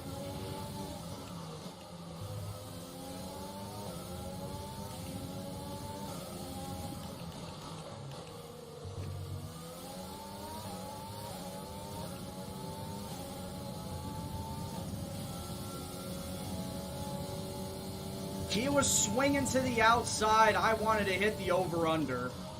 And then all of a sudden, he jerks back to the right. Fucking block me.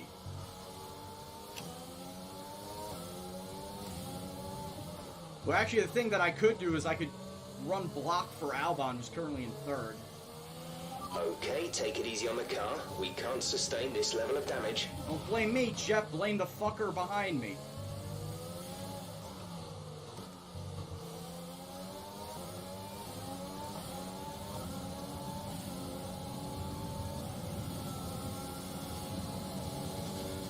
Ah, so pissed at that.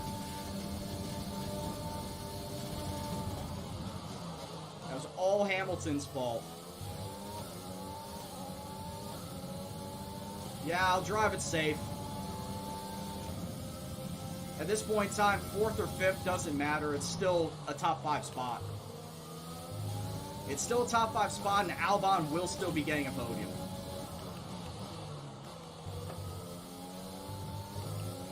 Just, once again, disappointed. If I do finish in 4th, though, hey, I finished where I started.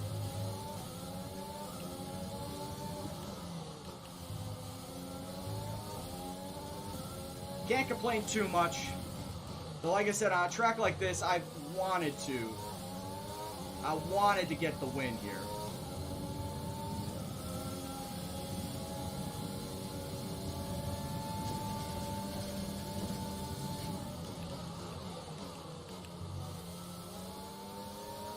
Hamilton, you're going to have to like settling for 5th right now.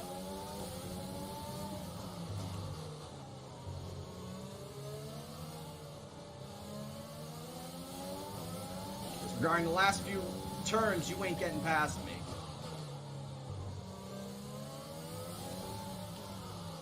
Bottas with the win. Leclerc second, Albon third, Ryan That's the end of Gendo the in race. We'll fourth. see you in Parc Ferme.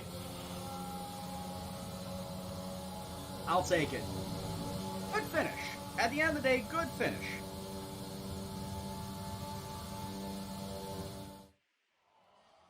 Well, today we've witnessed some great battles here in Sochi, and they've God taken damn, a everybody's fantastic talking to me win. right now. After an excellent performance at the Grand Prix, I'm sure there'll be plenty of celebrations tonight amongst the Mercedes team, and they certainly Got that deserve sweet, it. sweet sponsor money. $1 million of sponsor money by getting somebody on the podium. It's not a win, and it's not a win, number one, and also it is Ferrari and Mercedes getting ahead of us. So that's going to push us further back in the constructors' standing. Let's see what effect this result has had All right, Mercedes on the were driver's first and standings. fifth. That lead at the top of the Ferrari table was has second shrunk and somewhat sixth. We today. were third now, and let's fourth. discuss, Ant. Who would you say is a contender for driver of the day? That's got to be the Flying Finn. Wait, how many Flying Fins have we had now? Anyway, I'm talking about Bottas this time.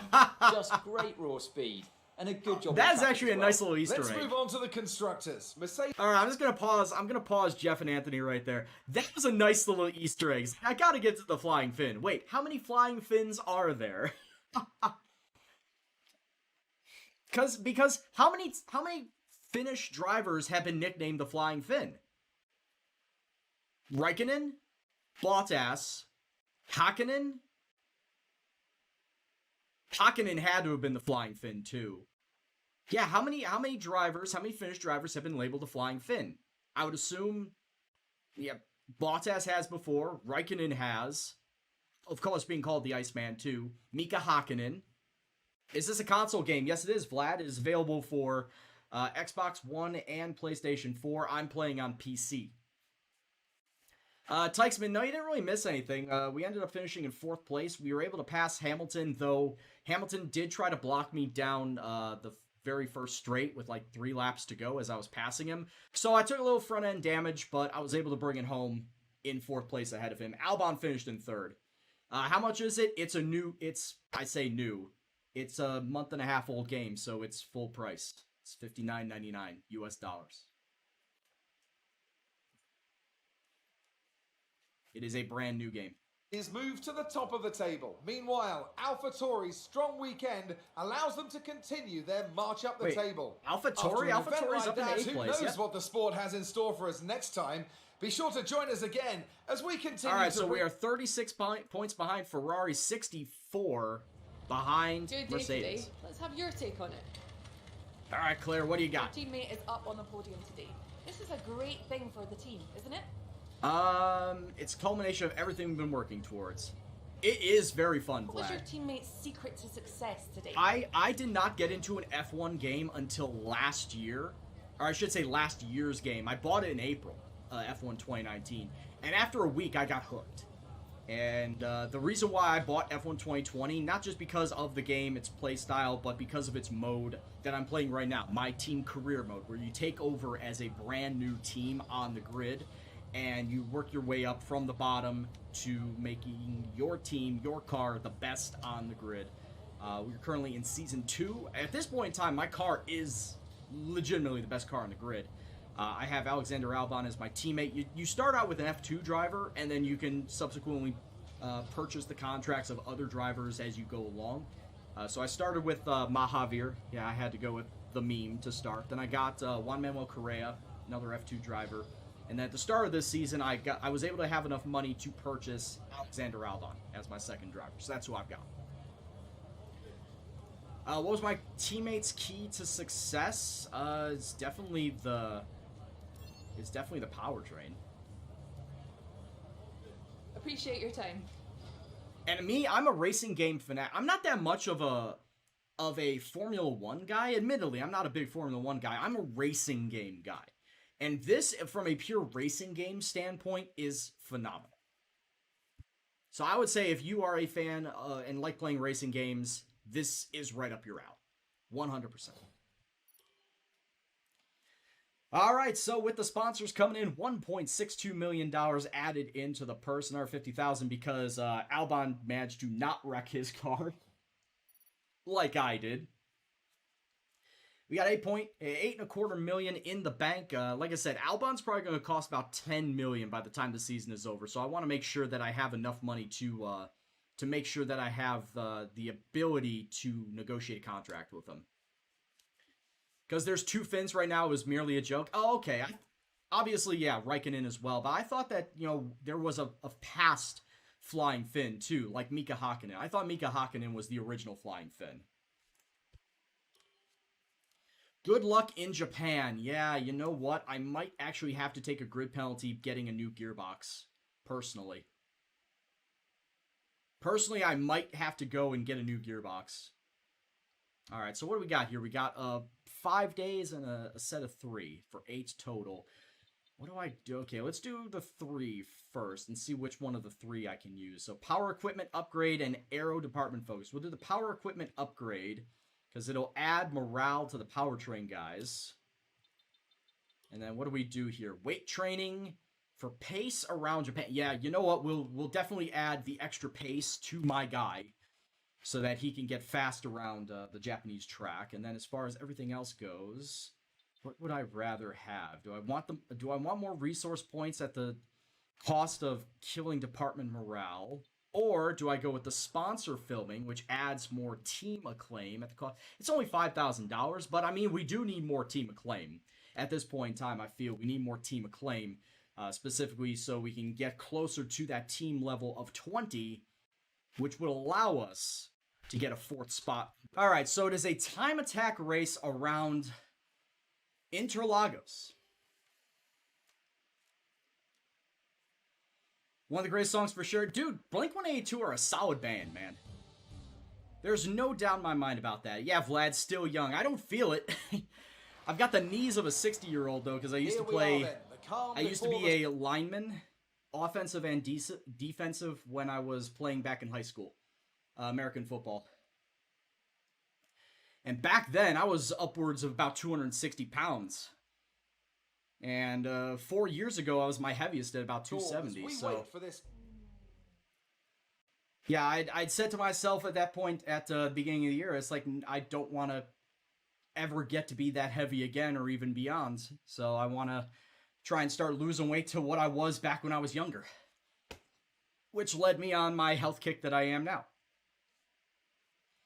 All right, so finish the 3 laps in under 4 minutes, 5 seconds. Dude, that's easy. Considering a lap around Interlagos is a minute 5, a minute 7. Oh, this shit's easy. 3 laps? Yeah, let's do it. Oh, we're running an older car. Dude, what car is this? I didn't see what car it was.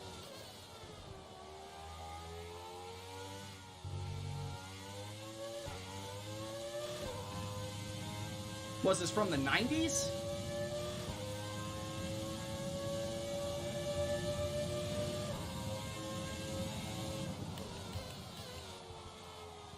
I see Renault and Elf on it. Is this a Williams car? 92 Williams. Oh, it's Nigel Mansell's mobile. It's the Nigel Mansell mobile.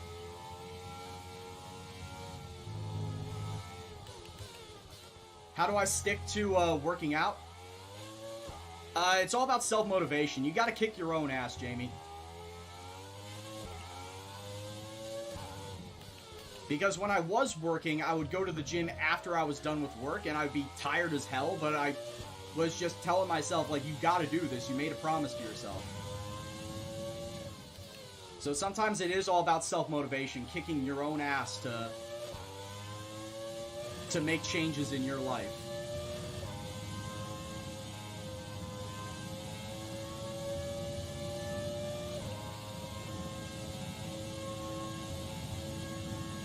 .62", 170? Alright. As an outside backer, yeah, I would say that at that point in time, being a sophomore, weight training, you should be starting the weight training kick then to start bulking up.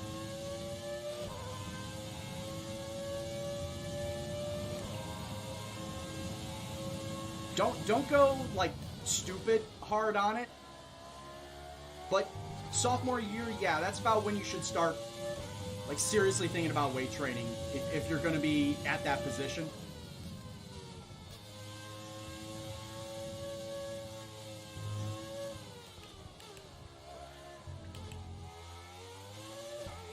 You went from a G29 to a Fanatec CSL Elite. Force feedback is way more intense. Well, I was going to say, you could always turn down the feedback in the settings. In-game, or if Fanatec has drivers, that you could change it in those drivers, you could always do that. Because, yeah, for me, the feedback that I have in the game, it's only 30. It's only 30%, because of the fact that my microphone is right underneath my wheel. I didn't want the motor in the casing, the rumble, to be picked up so loudly by the microphone. It would not have been working. It would not have worked out well for the streaming aspect. Yeah, Delios, this is a 92 Williams.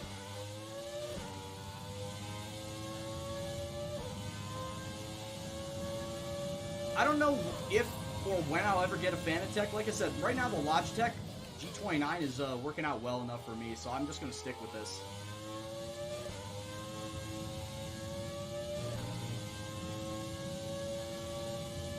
You want to be 220. You're saying you want to gain 50 pounds by next year? That might be a bit too much. I'd watch your weight on that. I would say 50 pounds in a year might be a bit too much.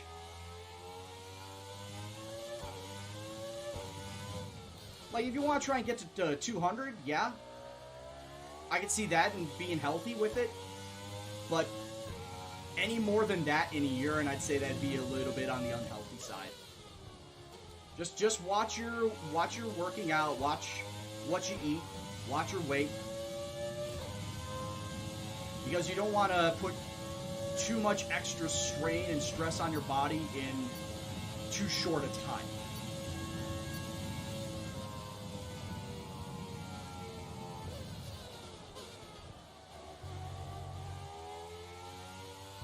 You don't miss the gear-driven rattles? Yeah, that's kind of the downside that I have right now with the G29. That's probably the only downside I have with this. Well, as long as yours has lasted for 3 years and it still works, hey, at least you got yourself a backup wheel, and you can't complain about having a backup wheel.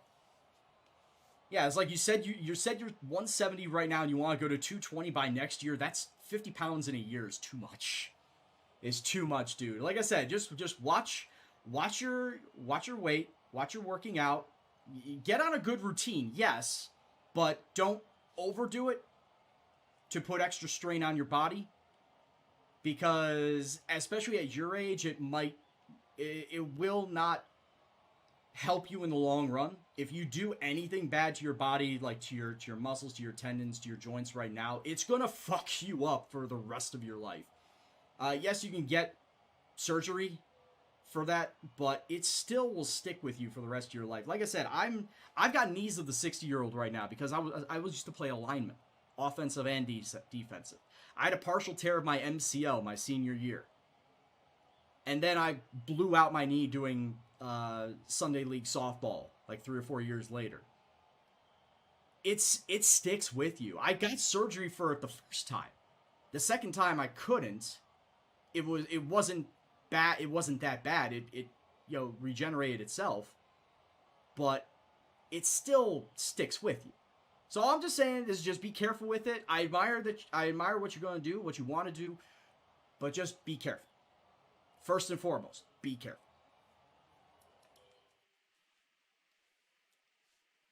How tall am I? I am 6'1".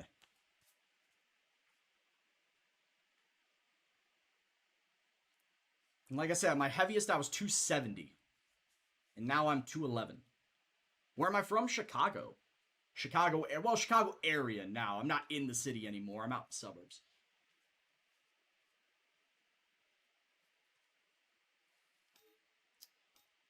Alright, I think I made the decision for my practice engine. Yep, I already did.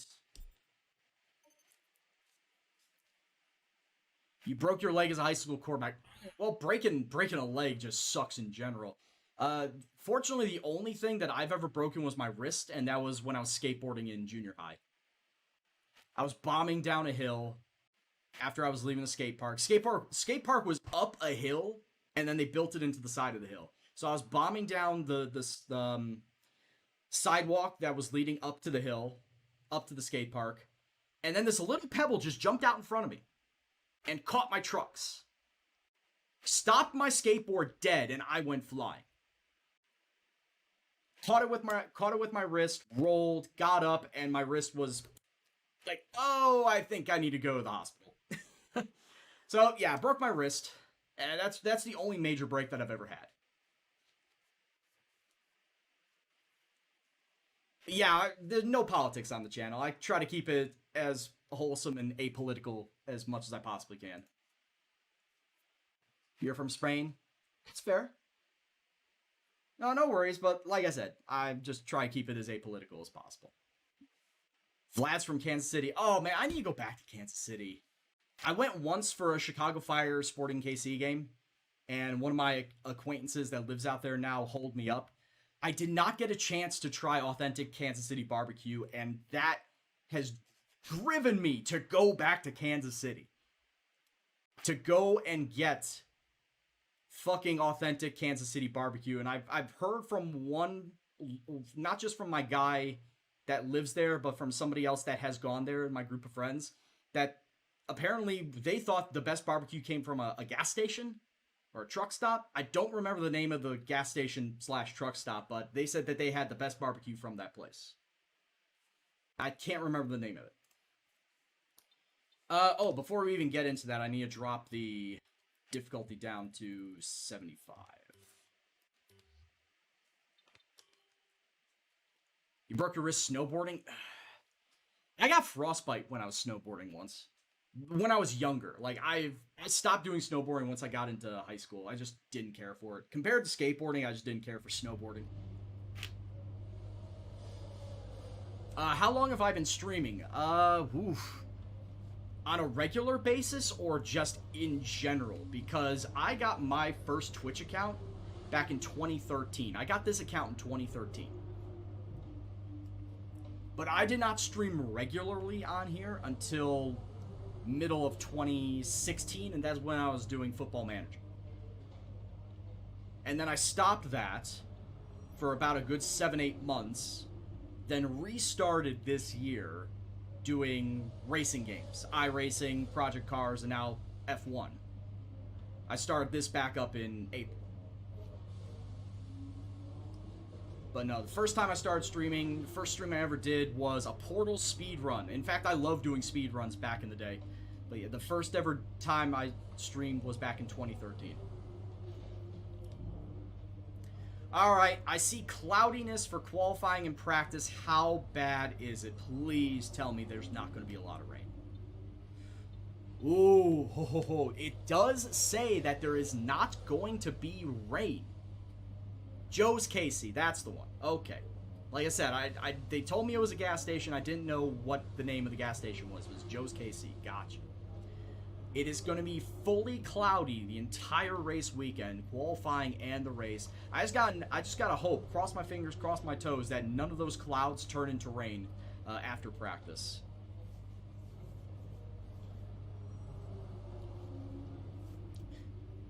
Damn, Syrup Guy, that's pretty crazy. Sebastian Vettel is currently winning your Drivers' Championship, and Ferrari is the Constructors' winner, or the Constructors' leader? Dude. The game is unrealistic, guys.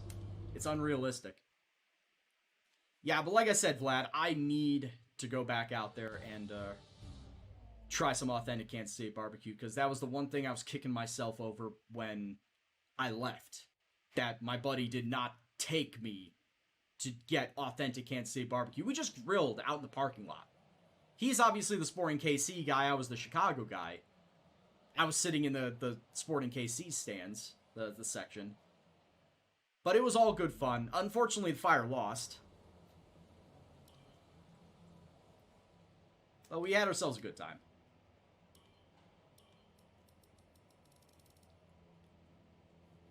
I did see that, Vlad, that you live right next to the stadium. I did see that. Try Texas barbecue. Yeah, that's another one. Like, I know I've not had authentic barbecue. I'm in Chicago, we get like the imitation version, not the authentic version. So I've had imitation Carolina barbecue, imitation Texas barbecue, but not the authentic stuff.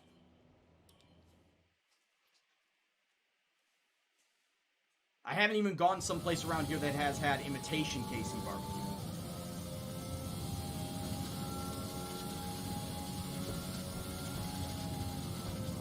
And when I say imitation, it's just the barbecue place's take on Kansas City or Carolina and Texas. It's not authentic, obviously.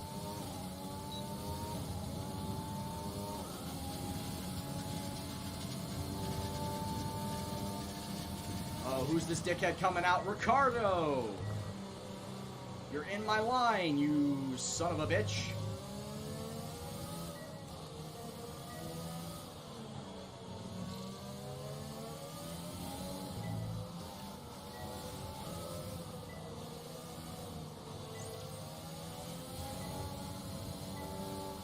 Syrup Guy, are you a butcher?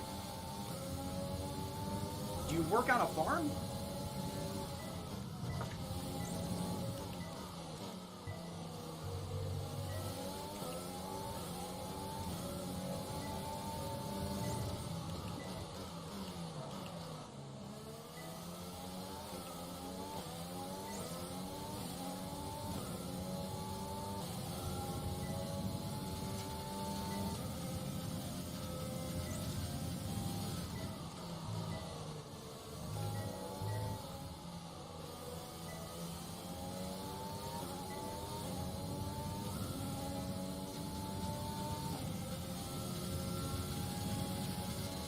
Ah, that'll do it.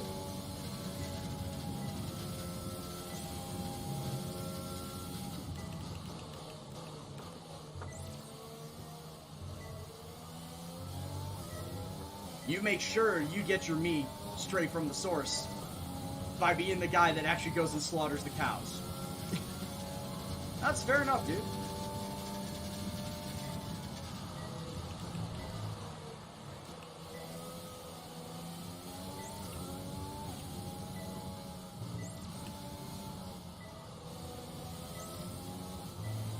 God, I was doing this track all last week in iRacing because the Formula Renaults were here. I only got one top 10.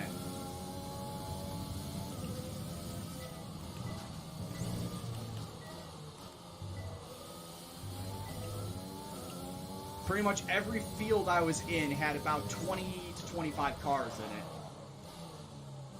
Ah, for fuck's sake. Keep missing out on that fucking hairpin. This is the one spot that I hate. I'm pretty sure a lot of other people hate on this track too. This fucking hairpin.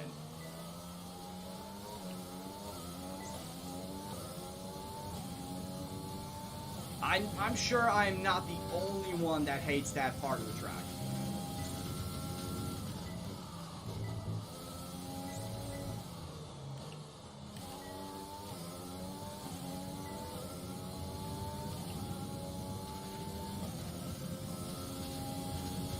We don't work on Sundays. Well, I mean, it's Sundays anyway. There are a lot of places that don't work on Sunday.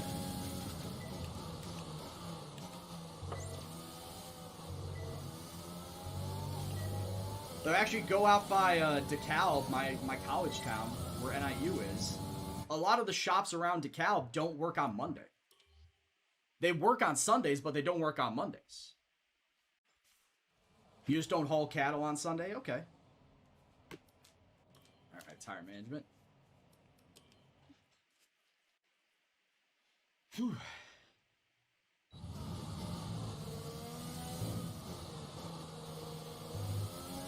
Yeah, all this barbecue talk's getting me hungry, but I'm not going to be eating after the stream.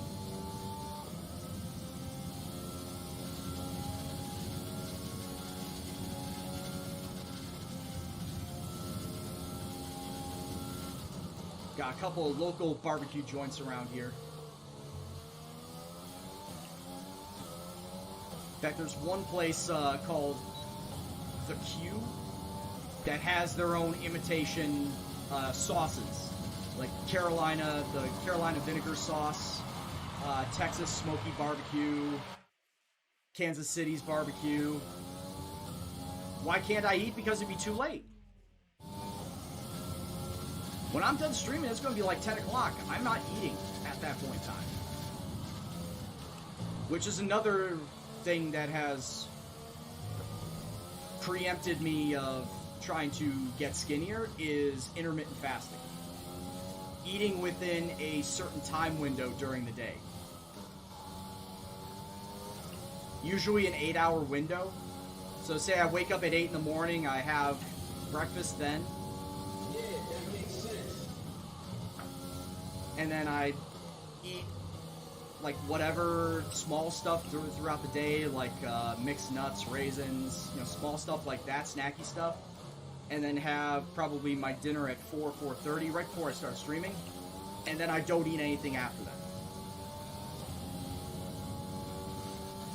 If you keep all of your eating within a certain time frame, guaranteed it will lower the urge of snacking later on in the evening or at night. Trains your body. Trains your body to only eat during certain times of the day. Like after I'm done streaming, I'm just going to be drinking water for the rest of the night.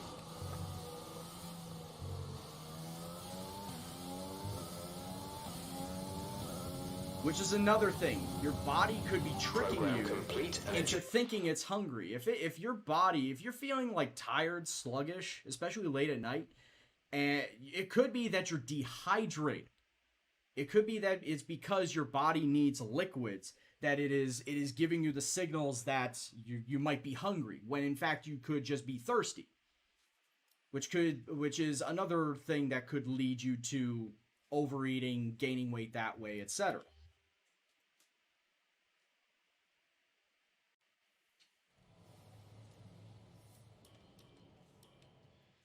So that's why I've been getting on that intermittent fasting schedule. 8 hours, eat within an 8-hour window, and then don't eat the rest of the 16 hours. Obviously, sleep is thrown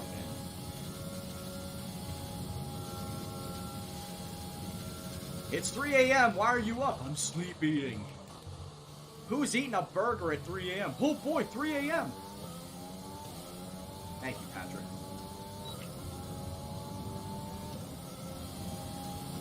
Basketball training at 5, dude. I remember waking up not that early for high school football. I was waking up at 6 every day. Waking up at 6 every day, getting into the high school gym, running some cardio, doing weightlifting before homeroom and before all the classes. And then after school, of course, proper football training, football drills, etc. Like, high school football was no fucking joke.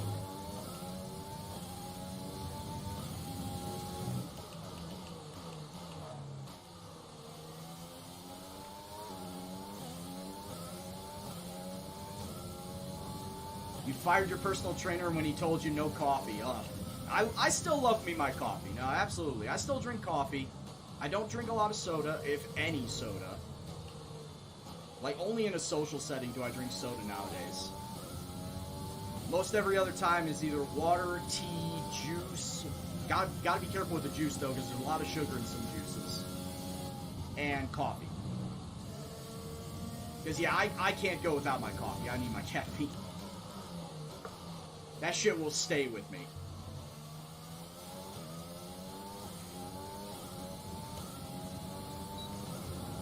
And that's really it, lad. Test complete. And that's really it. You gotta love the grind. You gotta will yourself to do it. I would say back in high school, I was not very disciplined especially when it came to that, because I definitely did not make every football practice, especially early morning practice. I can say on that front, I was a little bit lazy.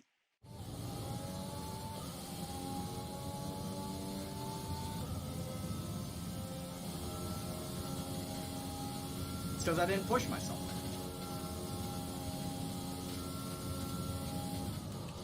I think that now that I'm older and I realize if I want to live long, fuck, I need to be a little bit healthier in how I go about living my life now.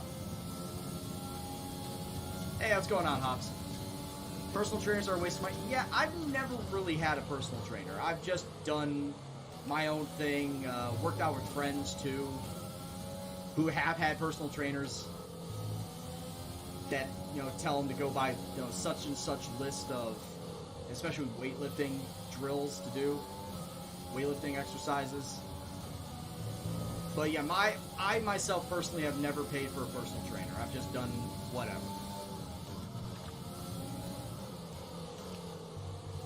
You follow whatever workout plan that I feel like for the day, and just do that.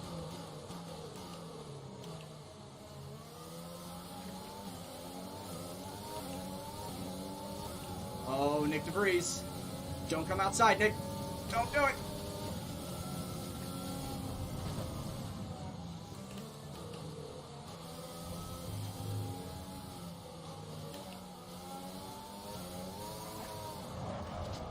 God damn it. are you alright? Engine off, engine off. Where football, yeah, I was gonna say, you said you live in Texas. Texas, football is fucking king in Texas. Just Friday Night Lights. If Friday Night Lights is anything to go by, it's more of a documentary than a fiction. With how serious Texans take football. Like, Texas and Florida, I think, are the two biggest states that take football the most serious.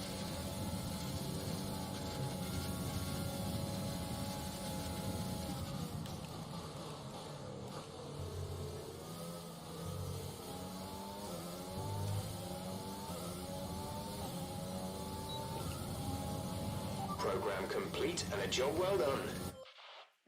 Nick DeVries been doing quite well in F2 this season. I don't really... I barely watch F1 as it is. I have no idea what's going on in F2 in real life.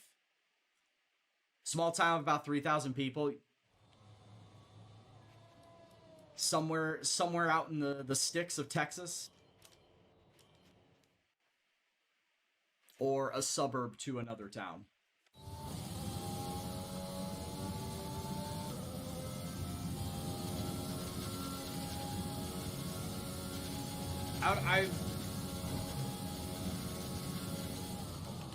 I guess the better worded question is, are you urban or rural?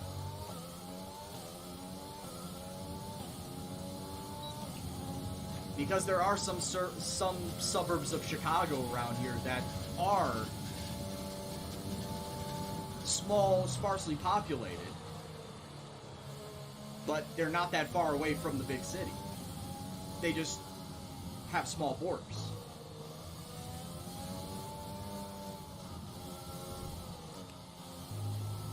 In fact, I think the one town that I can think of is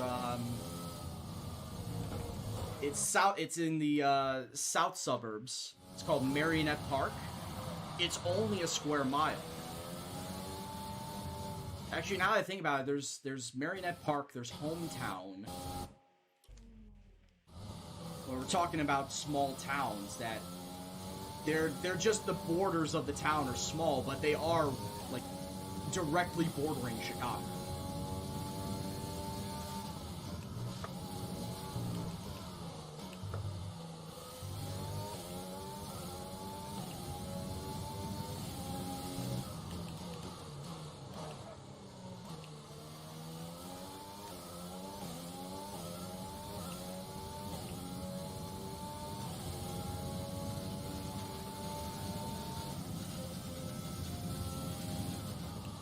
Wait, who's driving Formula E?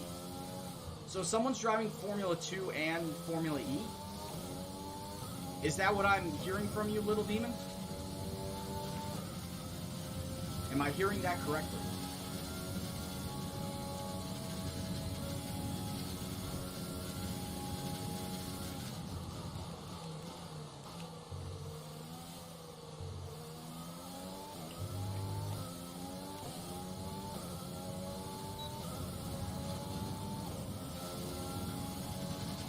Oh, you just probably heard the wrong name. Gotcha.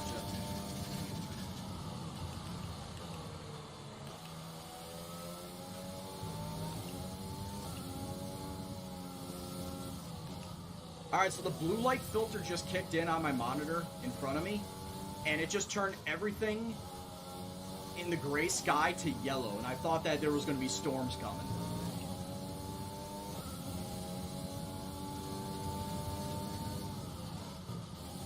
I thought we were going to have a derecho here in fucking Japan. Tsunami!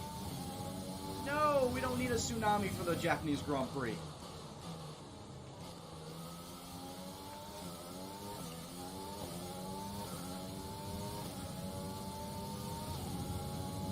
If you've never used the blue light filter either on your computer screens, TV screens, or phone screen, I highly recommend it.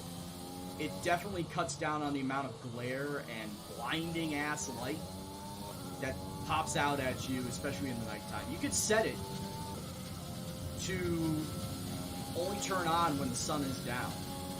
Like, it is a very useful feature.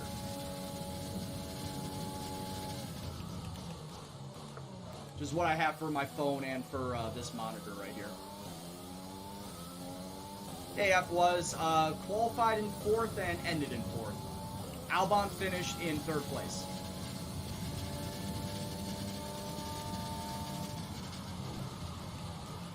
It was Bottas winning the race, Leclerc coming in 2nd, Hamilton finished in 5th.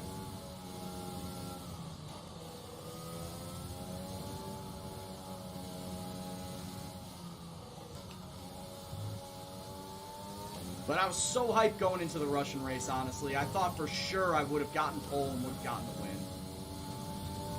Because for whatever reason, I do well at those bad layout tracks. Like France and Russia. I can't explain it. I really can't.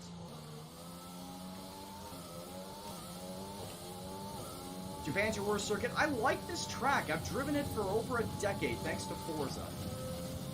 I do like the layout of this track, but you know, driving it in arcade style Forza and driving it behind a wheel with force feedback, etc., two completely different things. Hell, even driving it in iRacing. Driving it in iRacing is a lot harder than driving it here. I like the layout of the track, but I've never really done well at it.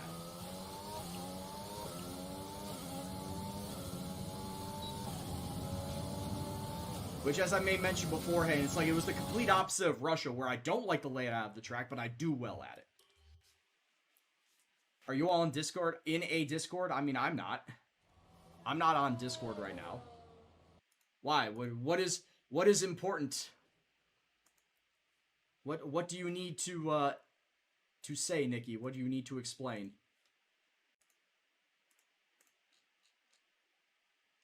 Well, people are talking.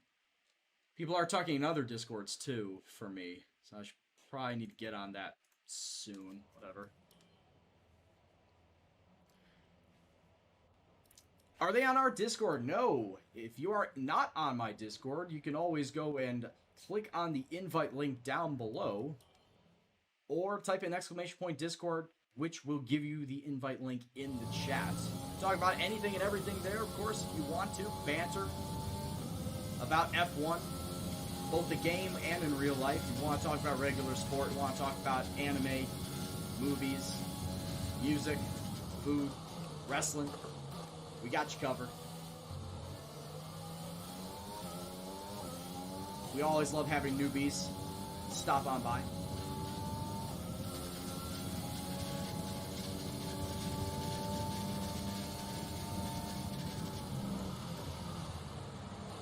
What's going on, Bazzy?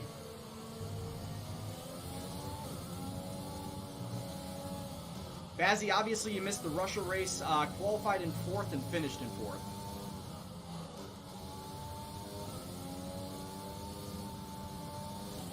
I did not turn in as early as I wanted to. Ooh, what are you doing, Brian?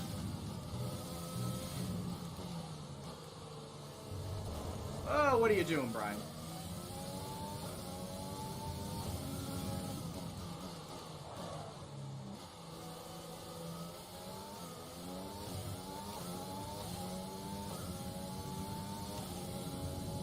Sort out a viewer race for, what, the Spa race this weekend? Oh, no, I know what you're talking about. For, online races. F1 online races. Whenever I get around to doing that.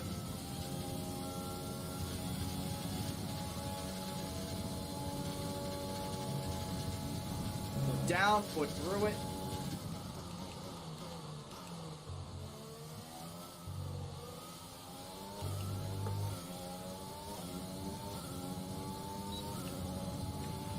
Okay. I think it's because of the bad internet, Bazzy, that you do not have those options available to you. That would be my only guess. Is that if you did actually have the better option, if you had the better internet, you could get those options.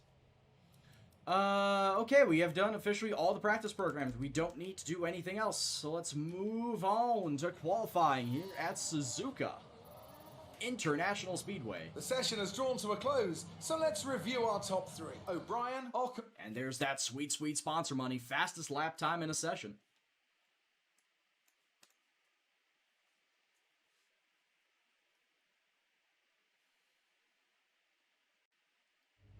But yeah, like I said, once the Friday night Toro races for iRacing are done, I'm thinking about just turning that into however long, 2 hours, however many races we can get after 2 hours for Friday. It's not going to be a long stream, but I might just turn that into the viewer lobbies of F1 online racing.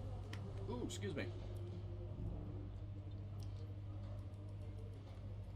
Alright, bump this back up to 94. Confirm those changes. Oh, shit, I did not actually mean to get into the practice. Did not mean to get into the practice. Yeah, retire from the session. And with all the cars now over the line... Oops, I meant to just simulate it. Day to day. I don't care, Claire. You know what? We're gonna listen to Claire's bad answers. Really went off. We're gonna listen to Claire's bad answers. Are you? No comment, no comment. Well, here's hoping they're working hard to find some improvements. My sight, Claire. I want to hear your shit. Don't need to hear it. It's a Twitch thing? Really? Alright. Also, before qualifying happens, I'm gonna change to my racing engine. Power unit upgrades. Oh, I just got this right now. Good news from our friends at Mercedes. They've introduced a new upgrade to the power unit. Let's go. Hopefully you'll notice some improvements in the next race. Dude, that's perfect timing leading into the race. Wonderful timing. Alright, so there's that, there's that, and...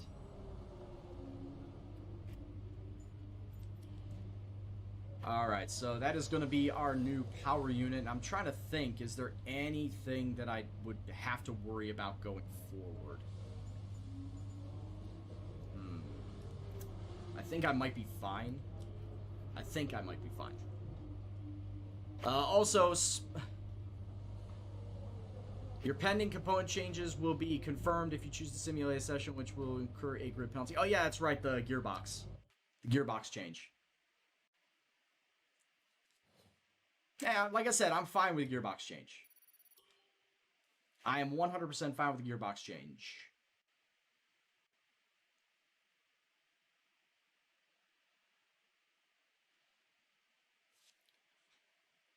But as far as the engine change, not doing anything with the engine.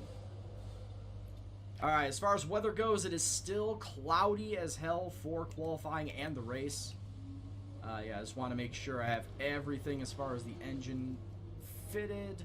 So my ICE is currently at 35. I'm just looking at the other parts. How many of these other parts can last? How many of these other parts can last until the end of the season? The MGU-H might very well be okay to last to the end of the season. The energy store, probably not. Turbocharger could. Control electronics could. So, yeah, I would say that at Coda, I'm just going to take a back of the grid penalty. So I'll do engine, MGUK,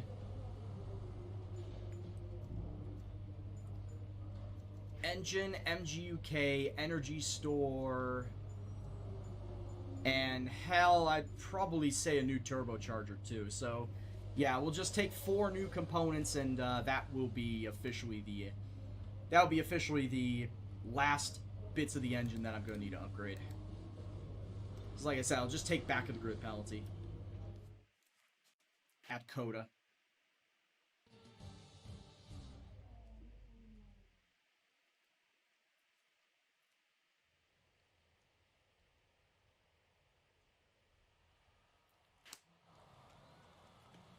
Alright, let's get on with this Japanese Grand Prix. Of course, do a couple of laps on the medium tires. Make sure that I do have the Japan setup loaded, and we do. But yeah, make sure that I have enough to go 2 laps around and set a baseline time here at Japan. Flying lap.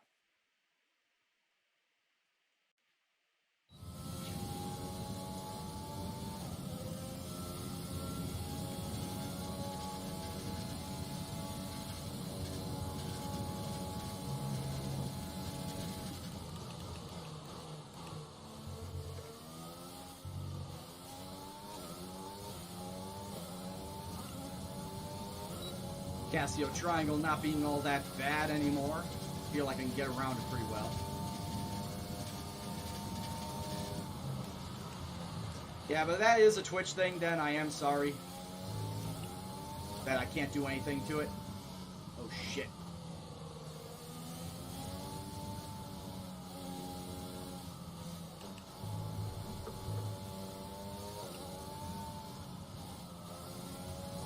Well, it's a good thing I guess I'm using these as practice laps.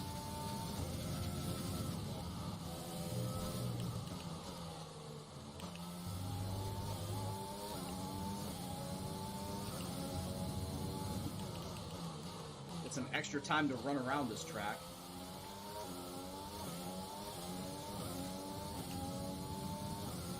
And all I need to do is just get myself to Q3.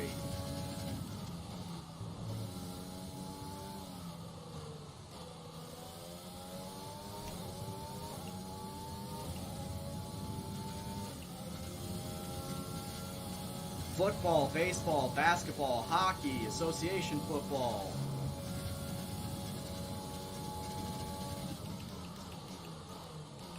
Those are just the ones that I watch with the most intent, with the most attention on it. If it's on, I'll watch golf, I'll watch rugby, I'll watch tennis. Just to pass the time. Hell, right now, NBC Sports has English Premiership Rugby on them. Like, I was watching, I believe it was Leicester versus Bristol a couple of nights ago. Yeah, that makes sense. At this point in time, if it's on, I'll fucking watch it. But obviously, the top American There's only sports one lap are of fuel remaining. top on the list. Because, well, guess where I live?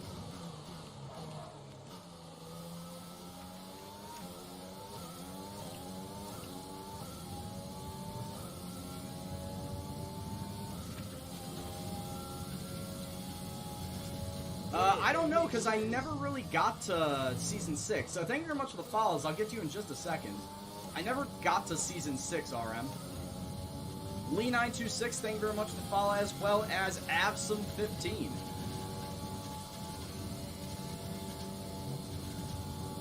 Because in 2019, I only picked up 2019 back in April, so I didn't really have a chance to do 6 seasons.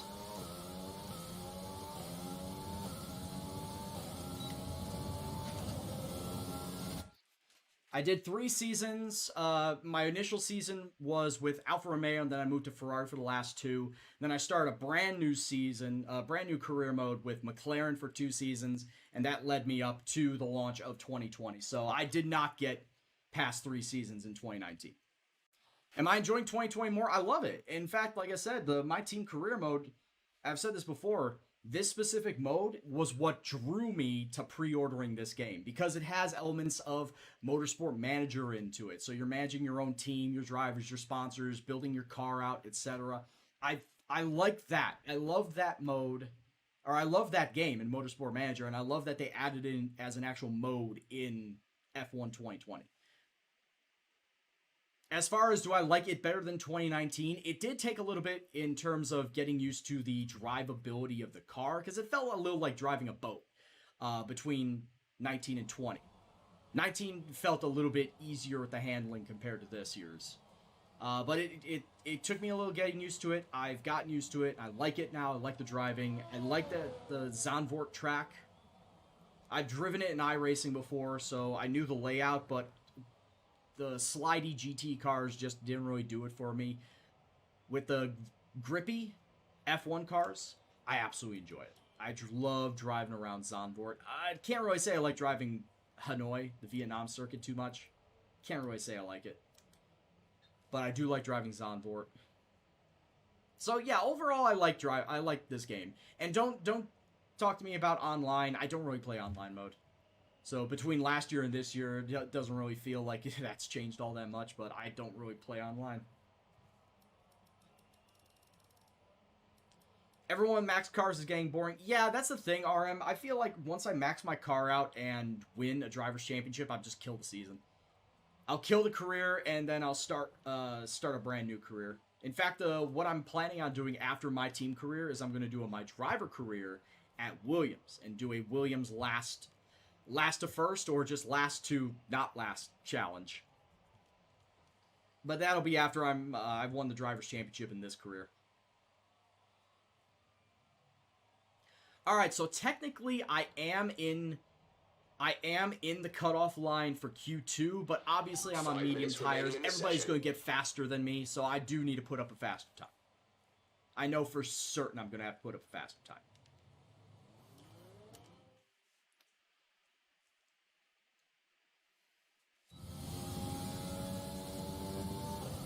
Because 15th place is not going to cut it.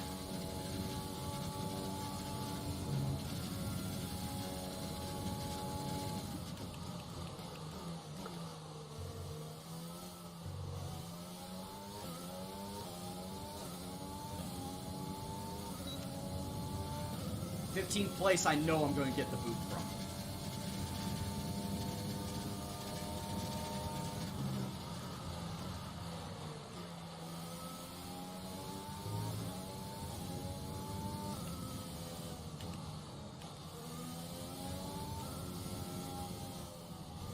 Ooh, I'm all over the fucking place right now.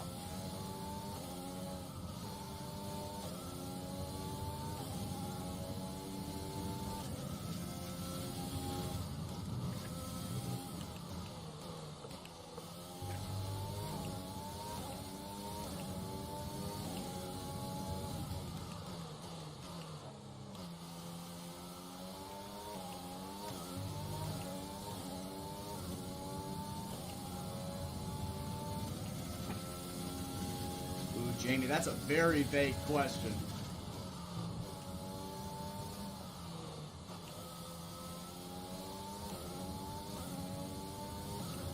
There are a lot of games that I could say were at one point in time my favorite. Legend of Zelda Ocarina of Time, Final Fantasy VII, Assassin's Creed. Which one was it? Brotherhood. Assassin's Creed Brotherhood.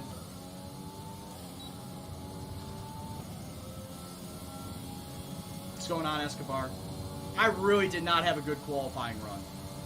I made it. I made it out of Q1 into Q2, but I did not have a good qualifying run. As you saw, like, through the undulations, I was just absolute shit through there.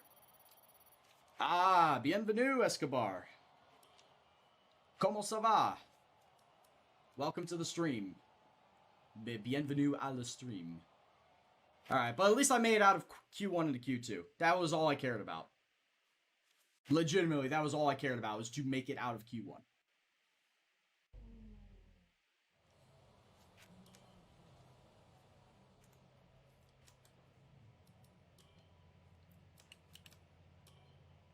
Alright, I'm going to do one qualifying lap. Yeah, BNOC. BNOC, Escobar.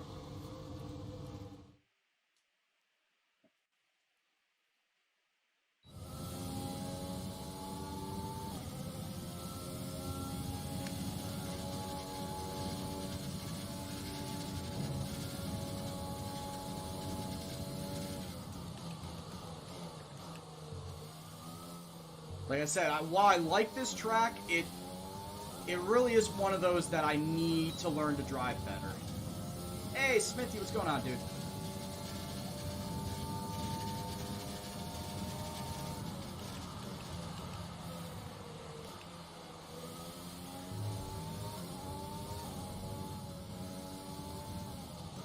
No, Lightning Drifter, I'm not touching Football Manager ever again.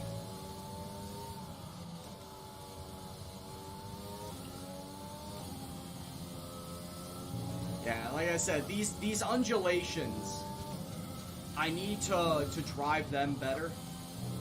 And as I may have mentioned before, the hairpin here is the worst part for me of Suzuka.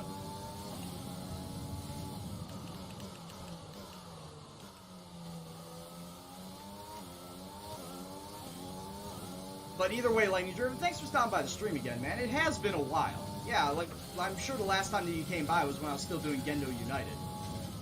But I've long since moved on from Football Manager, and I'm really not inclined to ever going back to it.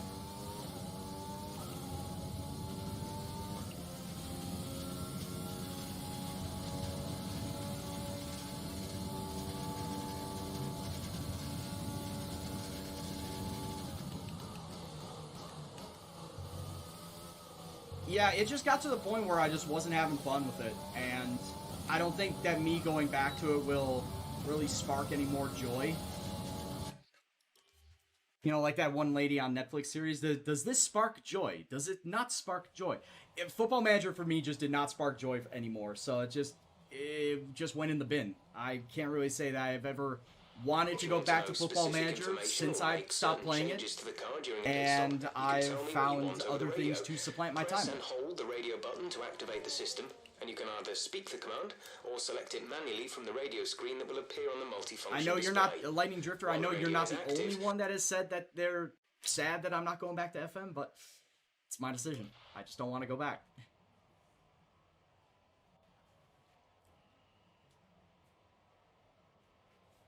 Oh yeah, iRacing with the 24-hour Le Mans, which, speaking of, the Firelight Boys are planning on doing more endurance races. We're going to be doing the Petite Le Mans, which is from Road Atlanta in October. That is a 10-hour race.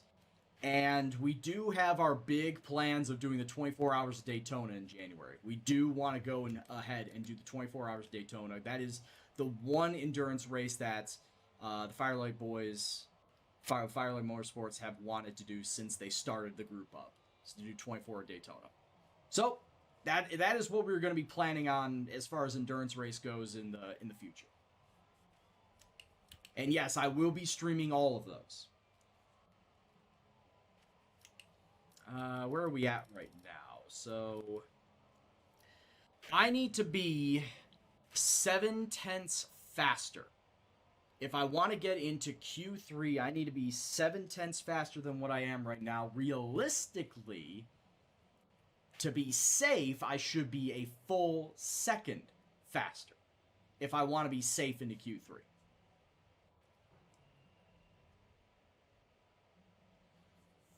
Nah, it's fair enough, Lightning Drifter. Yeah, games are supposed to be fun, and it just sucks that your work schedule has not allowed you to watch my stuff. I will say this, though.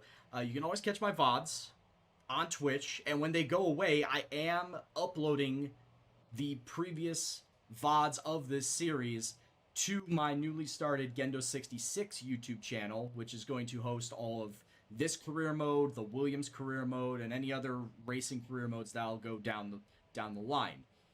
You can find that on the YouTube channel button down below, or type in !YT, which will give you the YouTube link, as what Hensel just posted.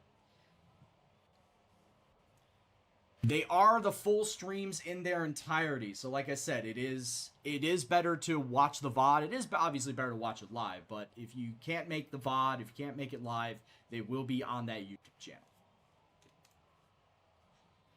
Circuit of Monaco is best. I like watching the Monaco Grand Prix. Driving in this game is a fucking headache, Escobar. It really is a headache. I've gotten pole position once at Monaco, and I immediately fucked it up.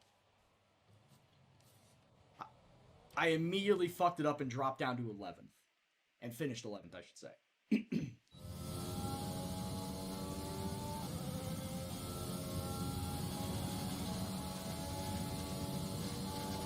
Monaco is one of those circuits where I enjoy watching than actually driving in the game.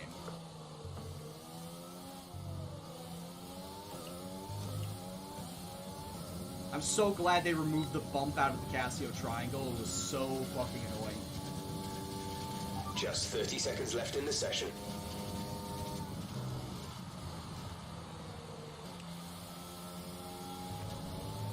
Ah, really? Alright, so as I said, I need to be at least 8/10 faster to make it a Q3, though realistically I should be like a full second faster.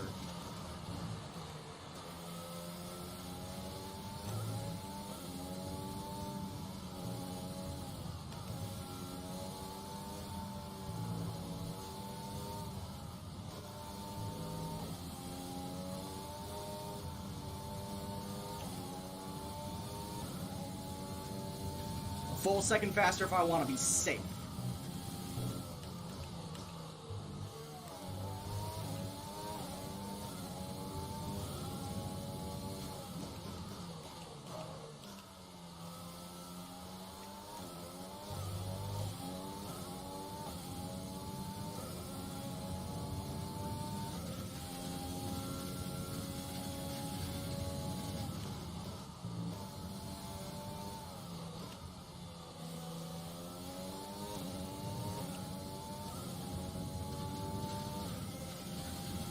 Alright, it's working. I'm 9/10 right now.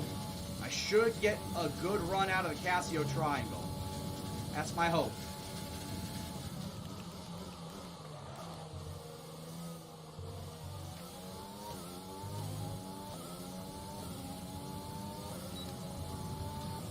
Yep, I got a second faster. I did get the better run out of the Casio triangle. Did it push me up? It did. Alright, I'm into Q3.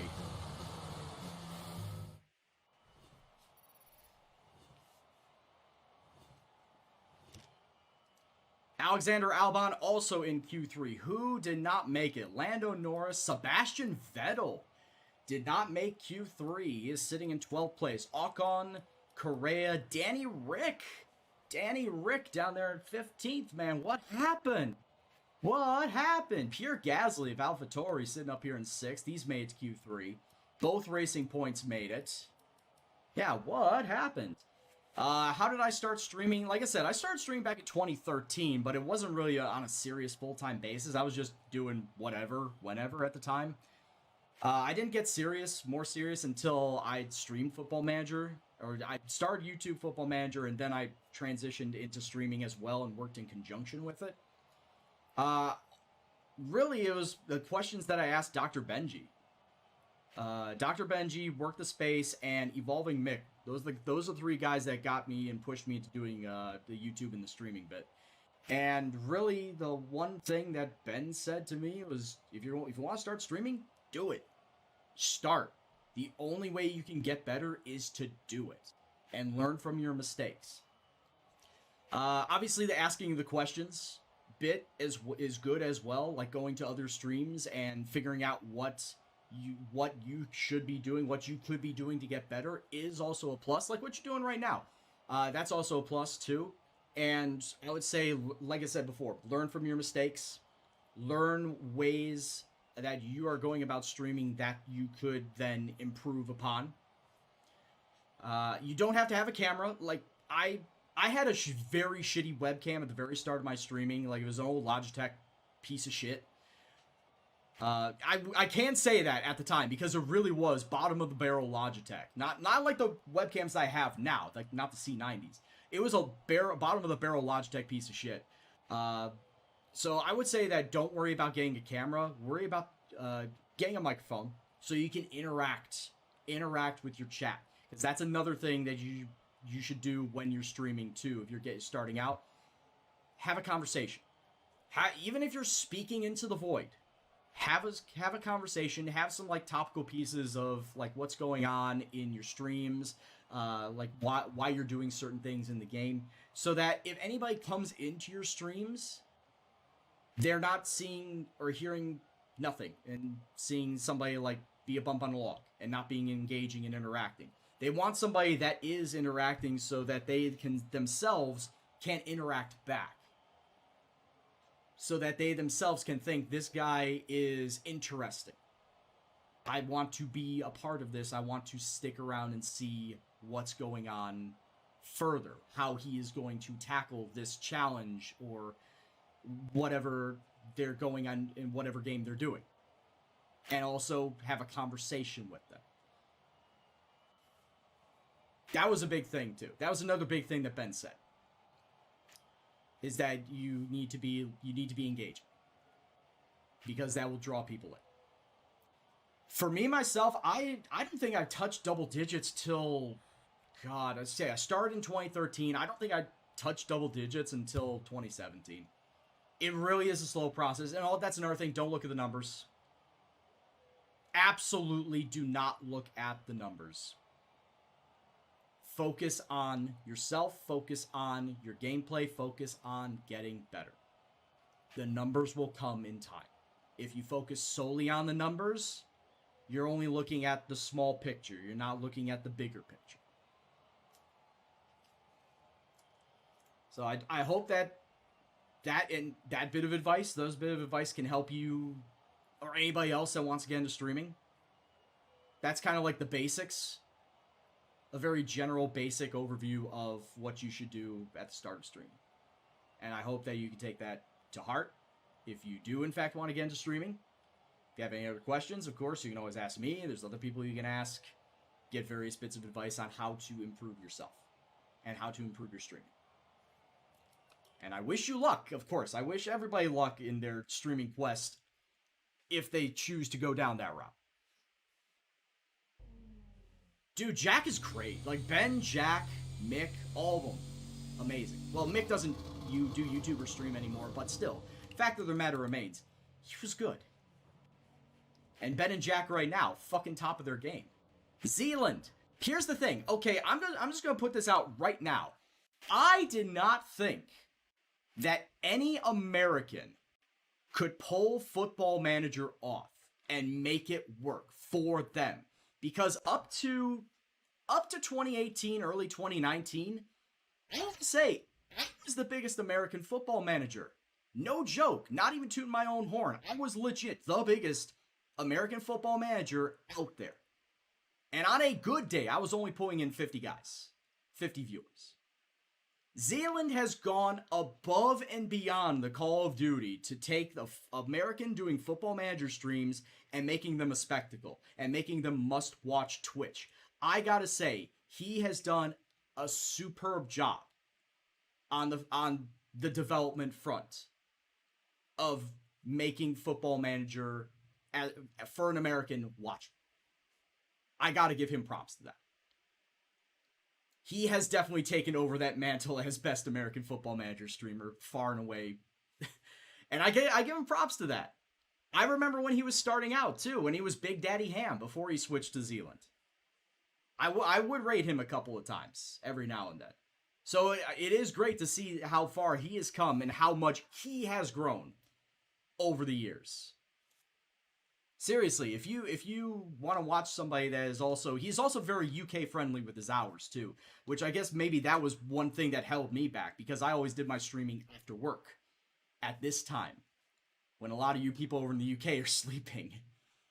So I do gotta say that he's not just the accessibility, but the production and the energy that he brings as far as Zealand goes in making Football Manager watchable and being a successful American football manager. I gotta give him tons of props for that. Honestly, cannot even say that with a jealous heart. I am very proud of him.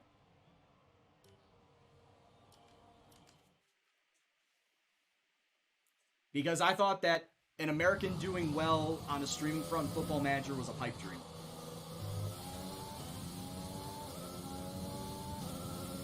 And he has shown that it can be done.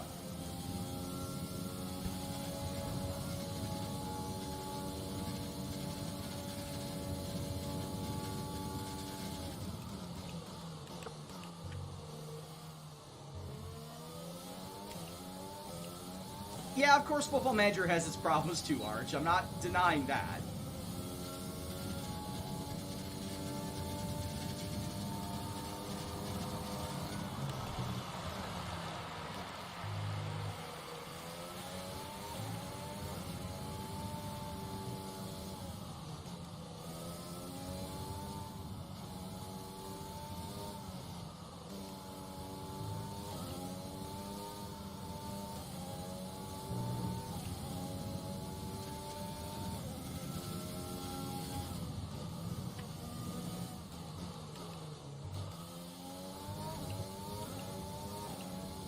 Hey, Crazy Train, the car's handling a lot better now.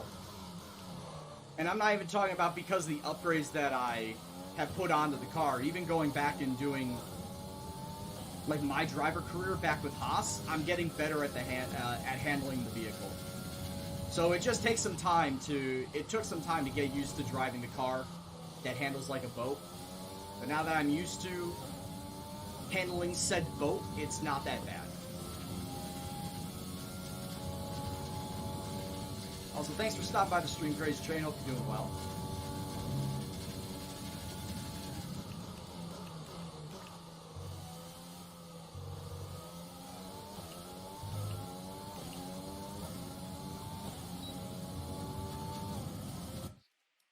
All right.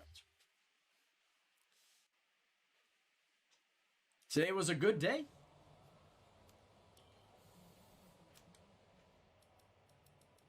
Didn't even know you had prosthetics, dude.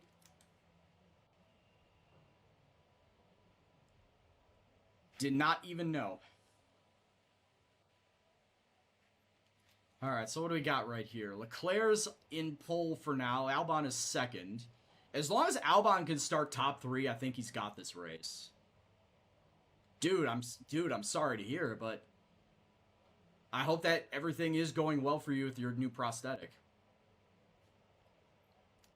Alright, so Leclerc is a full second faster than me. I'm pretty sure I can get like half a second faster, but that will put me mid-pack. Oh, excuse me, that'll put me like 5th or 6th. Damn.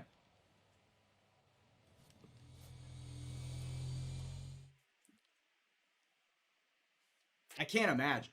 I can't imagine how much pressure you've been, and how much stress you've been under with the prosthetic, but I'm glad to hear that it is getting better.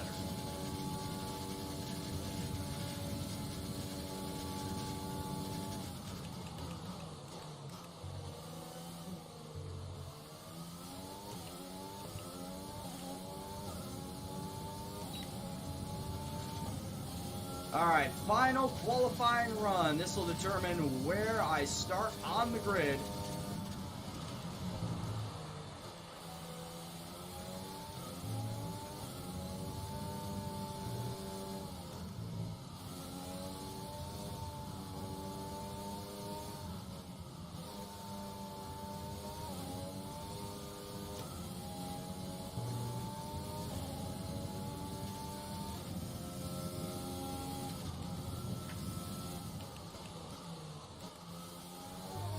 Looking to be somewhere top 5, close to top 5 maybe.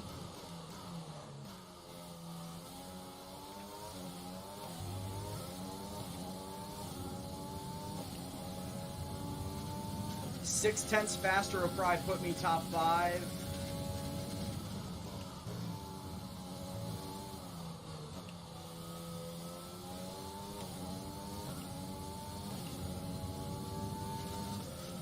But you can still enjoy the game even with the controller.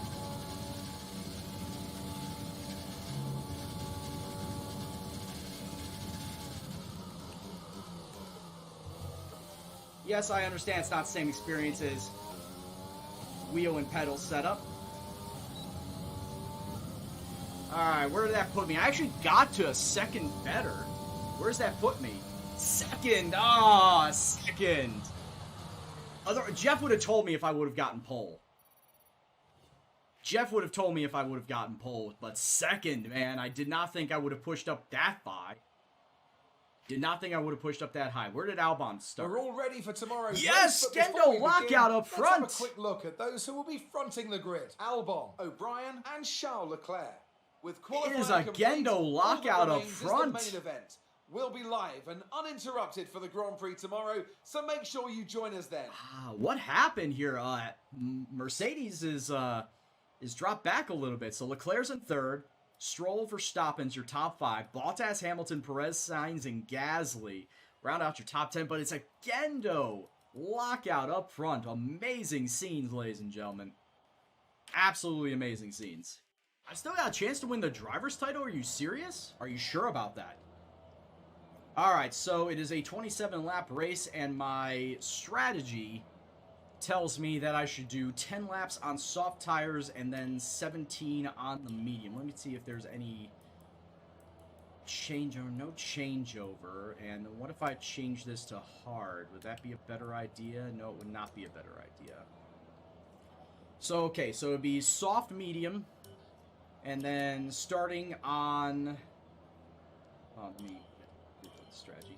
And then starting on the soft, of course, starting in 7th place. Where do you guys think I'll finish? Where do you think Albon's going to finish? He is up in pole position, and personally, I think that Albon is going to win this race because I did give him points into pacing. I feel like he should win this race, but let me know what you think. Let me know where you think I'm going to finish.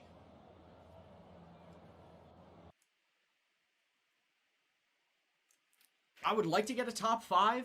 All comes down to my starting, because as we all know, my starts on standing starts are just not good. I need to get better at them. That's my problem. Standing starts are my Achilles heel.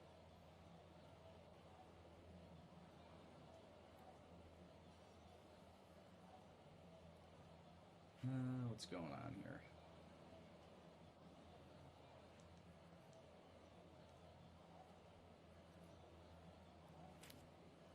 F1 says third. Hey, if I could come up and get a podium, that'd be great.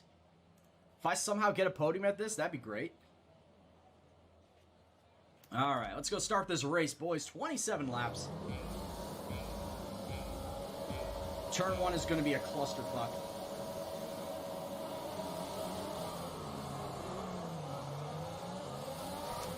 Whoa!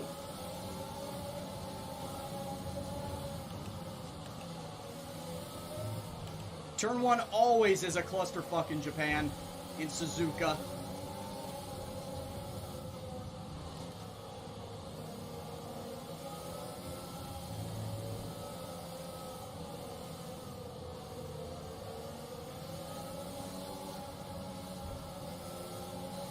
I lost 3 spots? Are you joking? Or 2 spots?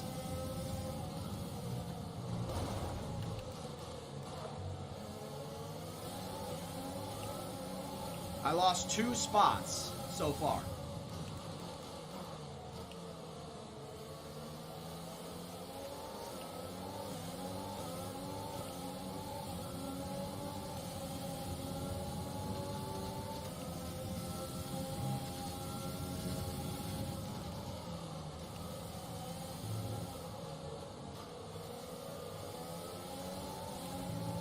I got Alcon just breathing down my neck right now. The absolute madman.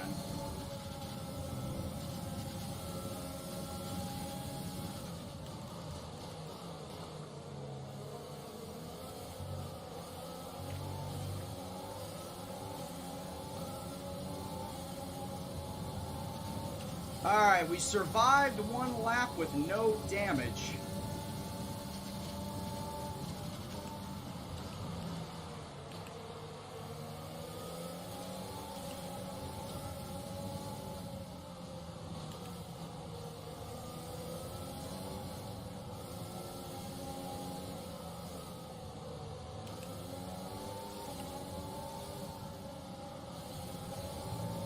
Like I said, I'm going to have to learn how to drive this track fast. Oh, God.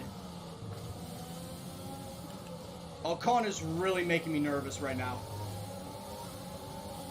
Like, no chill. He is making me nervous.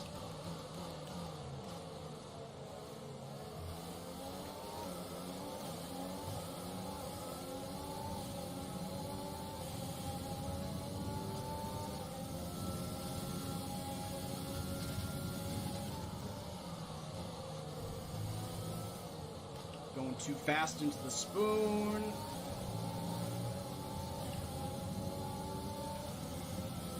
Like, yeah, coming out of turns, I can avoid him, but...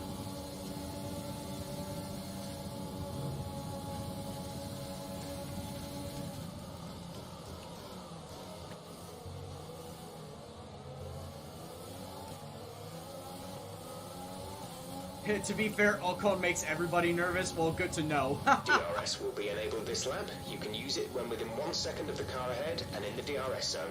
Albon is, with his upgrades, he's up to 90. I think if he transitioned off my team, his base rating would be like 85.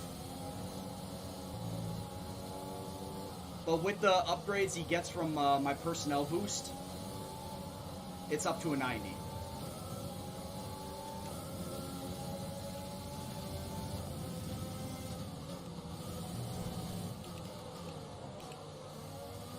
Well, good to see that art imitates life with Alcon, though.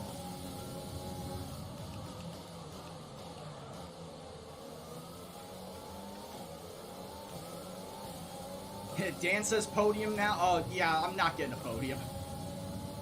I think it's pretty certain I'm not getting a podium. If I can at least just still make the points, that would be a win.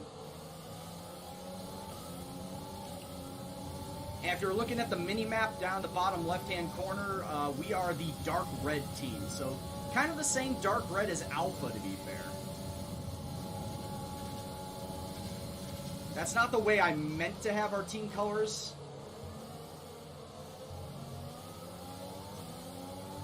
That's just how it fell. That's just how it fell to be. Is that we have pretty much the same shade of red as Alpha. I wanted my team to be red, white, and blue, and the colors are very muted colors. So it's a muted red and a muted blue.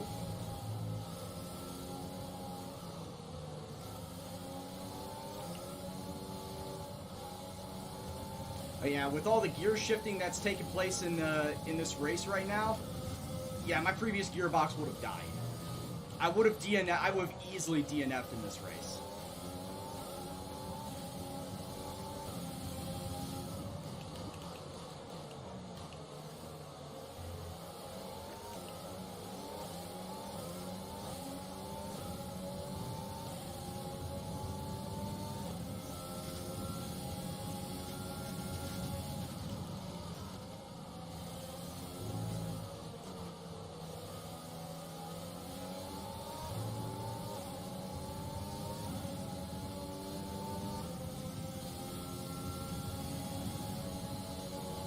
We're at +1 lap of extra fuel. Fuel target +1. Which is always good.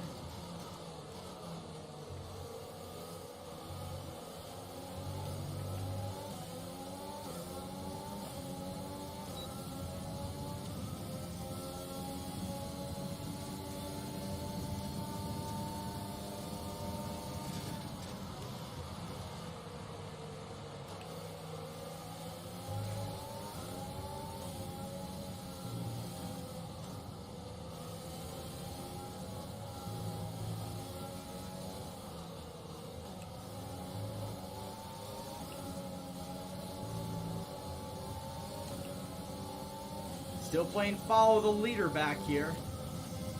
I mean, I'm okay with right now.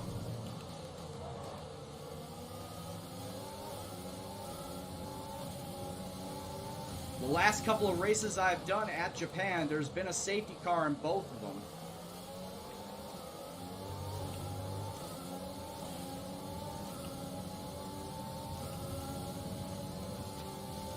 So I guess the big question is, will we see one here too?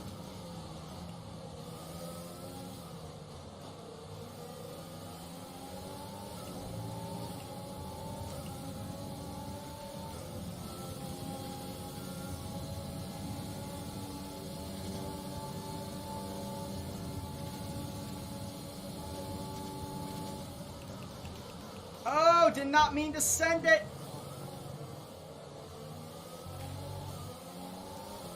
That was an accidental sending.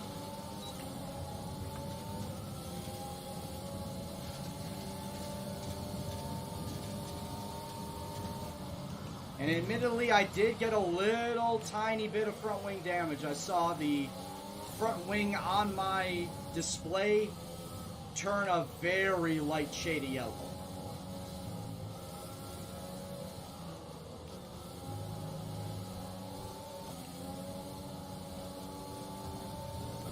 Not enough that it's affecting my driving right now, knock on wood.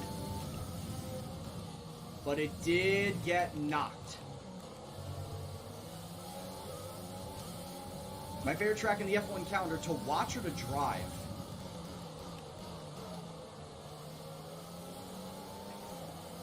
Because admittedly, the one F1 race that I go out of my way to watch every year is Monaco. Like, up until this year, the only F1 race that I went out of my way to watch was Monaco. This year, I've caught the Austrian race and the 70th anniversary British GP. My favorite to drive, I've got a top 5. Canada's my favorite, then Spa, Monza, Austria, and Silverstone.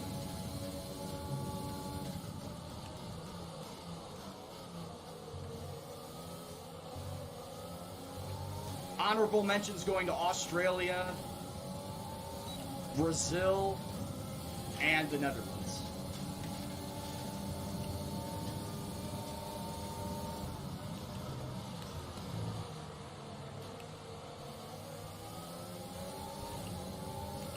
Like I said, one of these days I should just do like a ranking.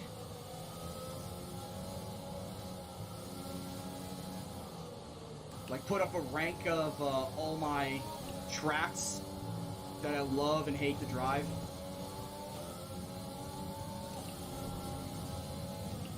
Oh, fuck off, Ocon! No Suzuki. As much as I love driving it in Forza, it's really difficult for me to drive it in sim racing, whether it's here or iRacing.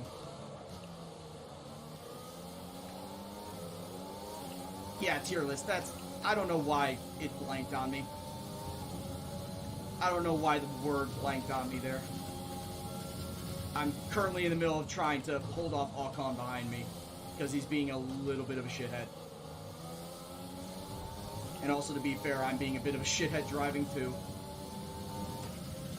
Ocon, are you serious? Oh, at 130R, this is gonna suck. Oh.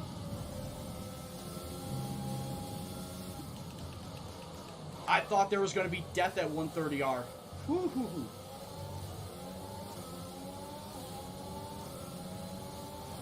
Now, Suzuka's kind of in the When middle. approaching the pit window, you'll be on the mediums. Alright, Ocon, I'll let you go. Fuck it.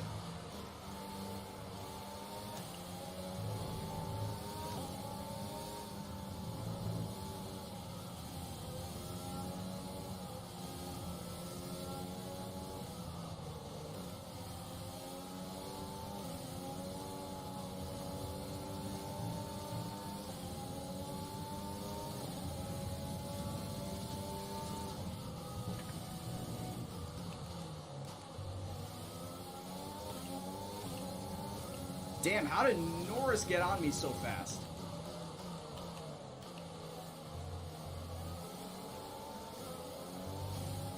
Bro, you're on medium tires. How'd you get on me so fast? My pit window, yeah, my pit window is pitting at lap 11.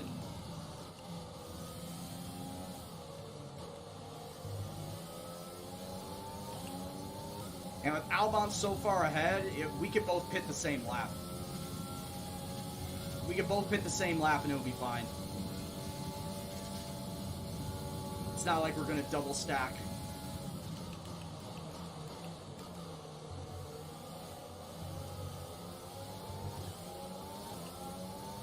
But yeah, legitimately Suzuka's in that zone of not bad, but not good enough to make my top 5.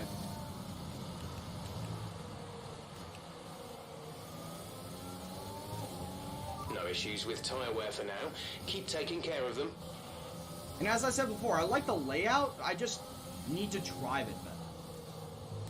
If we're talking from a pure driving standpoint, I just need to learn to drive the track better. Because here I am with the mentality of driving it like fucking Forza, and that's not going to work in a game such as this, as well as iRacing.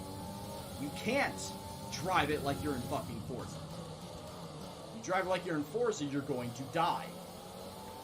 And take other people with you.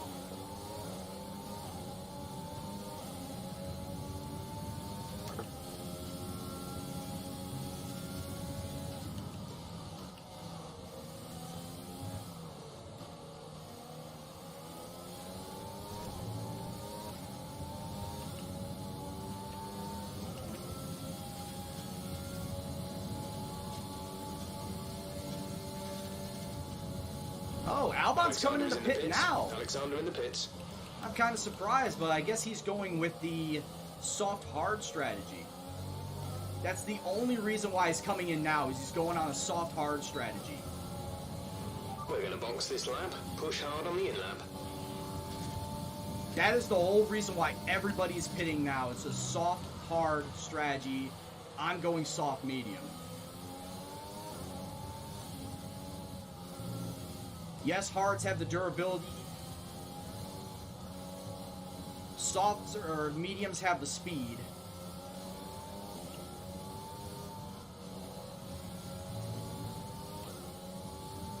And at this point in time, I'd rather have the speed. What? Was I really more than half off their game?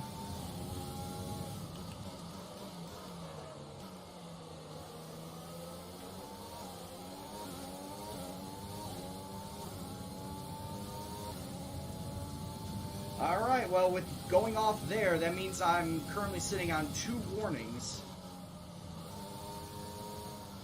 Next warning, and I get a 3-second penalty.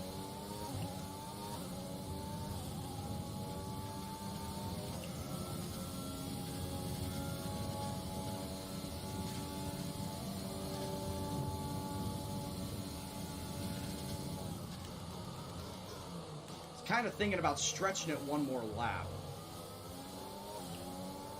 Nope. I was thinking about stretching it one more lap.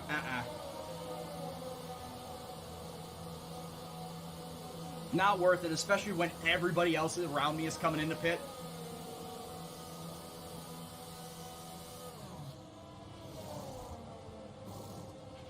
Go. Exit now. We're racing on the exit.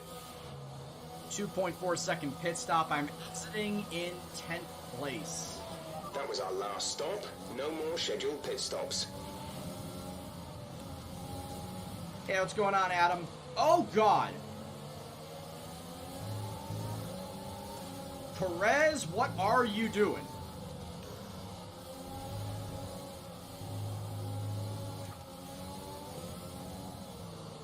Now I gotta ask myself the same fucking question.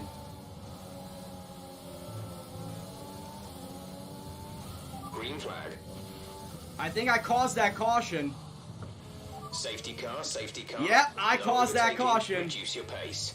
Keep your delta number positive as we form Oh, up. I caused that slow caution. Down, slow down. Your delta is negative, which means you are too fast. Reduce your pace. Oh my God, I caused that caution. What race am I on? I'm on Japan. I think it may be too late to see the replay. Yeah. It's too late to see the replay. Oh, I know I caused that caution. Holy shit. We'll take a look at it after the race is over. I know I caused that caution.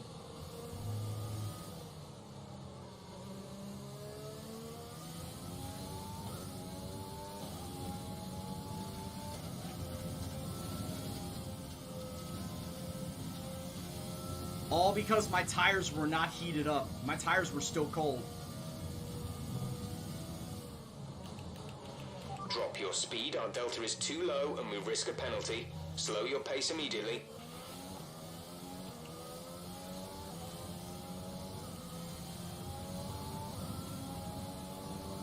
Well, I guess it's a good thing I came into pit right now.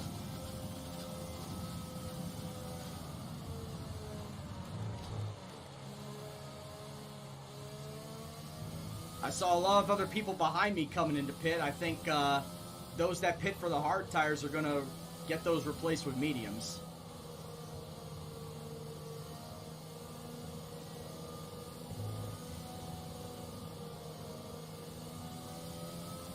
Let's see, what's my engine looking like? My ICE is currently at 40.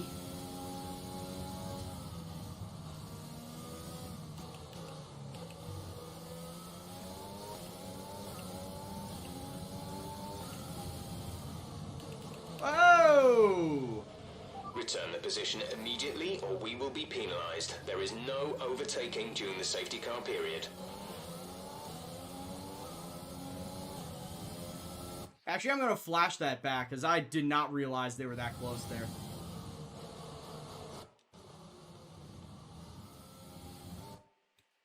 This is under safety car, so it's not does not count.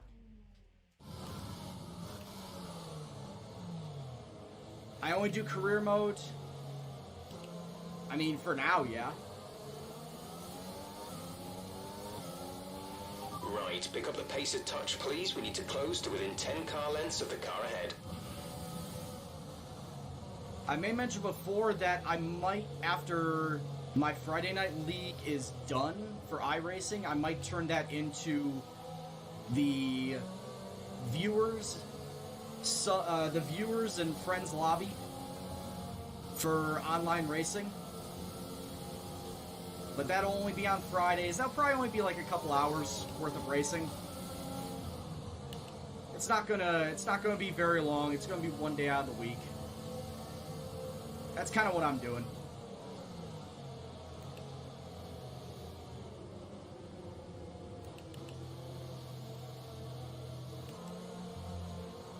I think we got one more lap. Yeah, one more lap. Let's catch up to the field a bit. We're dropping too far back. Remember that we need to stay within 10 car lengths of the next car. Just never got into it. There's just too much going on.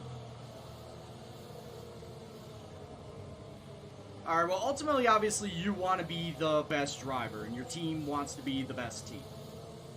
So, in both my team career and my driver career, you have the ability to switch teams. You can start at a team, and then as your career goes on, depending on how good and how bad you do, you have contract incentives. You could increase the difficulty or decrease the difficulty of all those contract incentives, and in turn, those will give you more perks, like more R&D points. The R&D points, research and development points, as it stands for, are used to help build your car up. So make your engine faster, make your chassis more durable, have better aero, have better engine durability. Ultimately, you want to be the best driver, but also build your car to be the best car.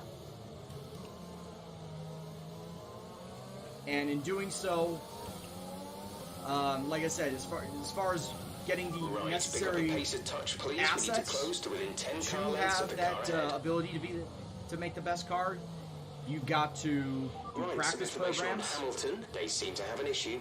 Ooh, Alexander Hamilton. No, Lewis Hamilton. Lewis Hamilton's car has an issue. Practice programs, as well as the contract perks and incentives, will give you extra R&D points, which will then be in turn used to build your car.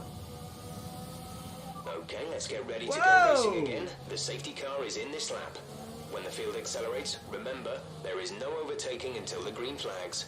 Safety car in there this are lap. only 10 seasons of career mode, by the way.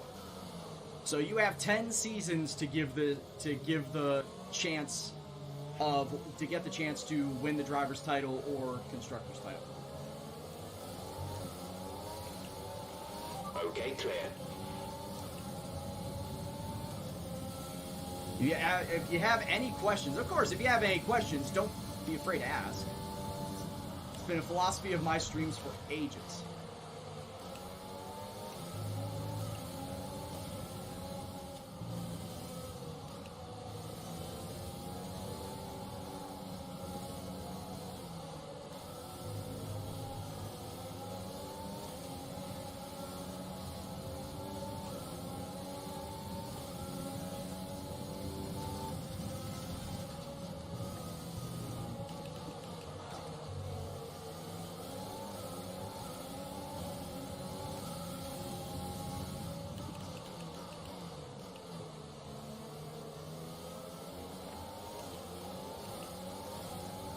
Yeah, motherfucking Ocon is ahead of me. Ocon. That rat bastard.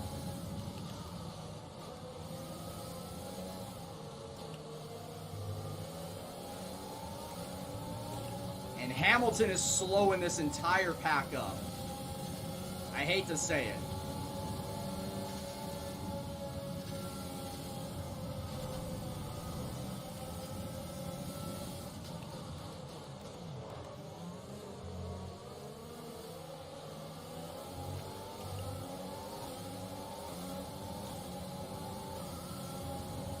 I can just get around this fucking pack in front of me.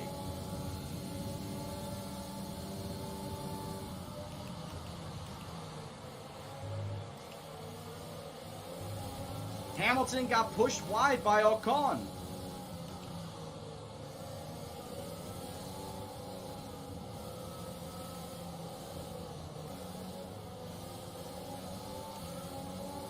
Alright, so Hamilton's got a bad car and he's on hard tires. Oh my god, I should be able to pass him.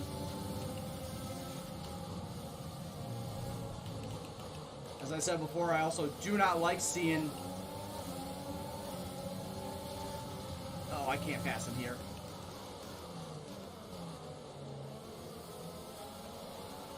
Who in the blue hell are you, Correa? I made you!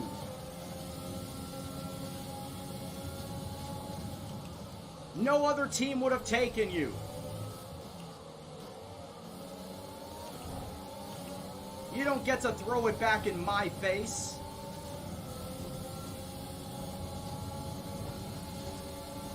Please, please. Ah, shit, I can't make the full 130R. Damn it.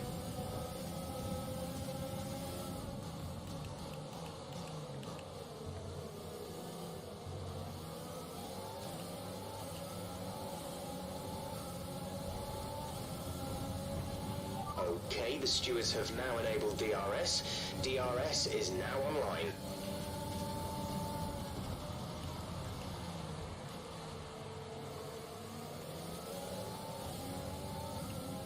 Oh, this is frustrating.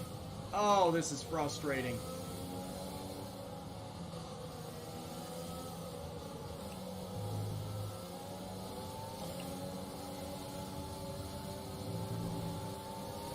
Because it's the fact that it's Lewis Hamilton in front of me, who's got a busted car, apparently, according to Jeff. Fuel is looking really good. You're managing it well.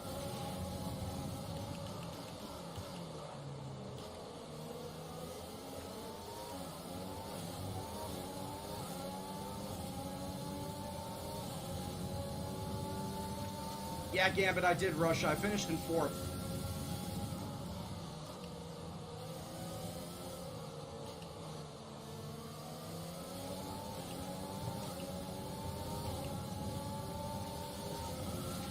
Alright, Hamilton, don't you dare try to block me.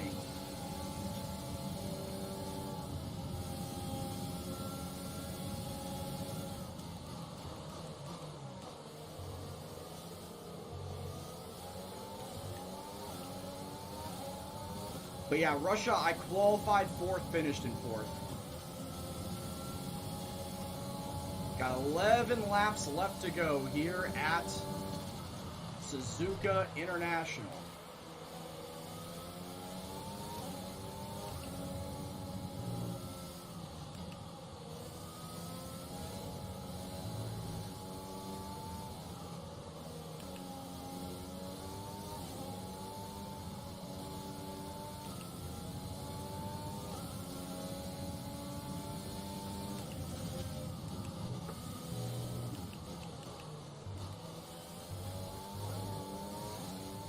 I got Ocon and Perez in front of me. I gotta hit them.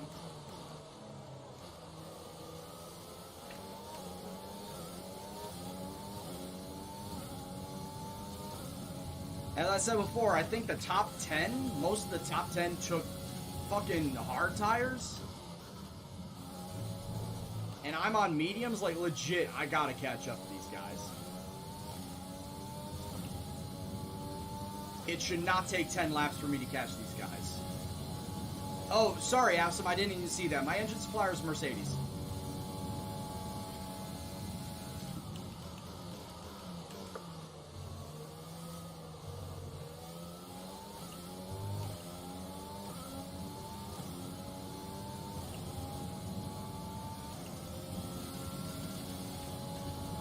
Yeah, Merc engine strong.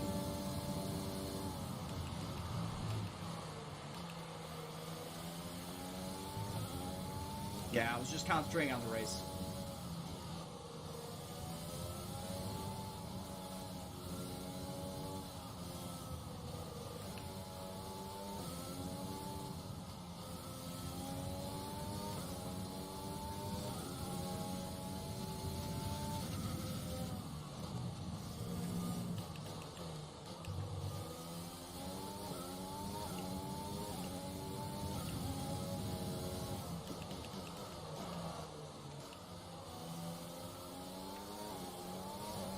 And like I said previously, hard tires do have the most durability. You don't have the best in speed.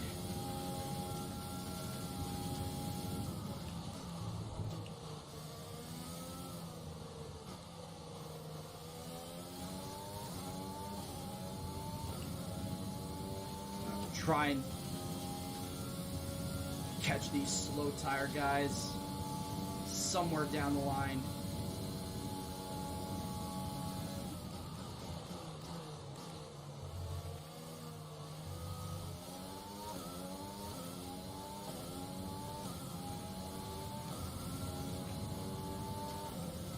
I have most upgrades on my engine, yes.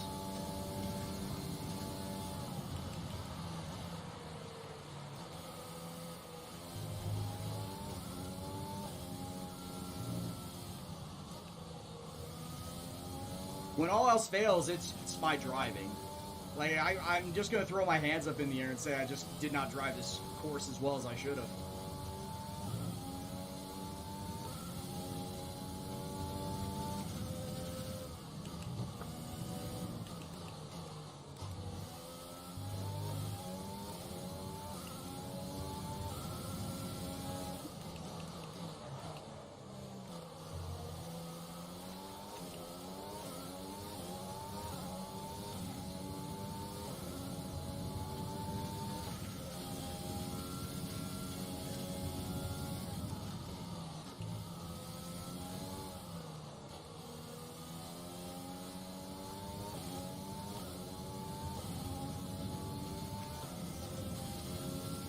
at least right now I am in a points-paying position.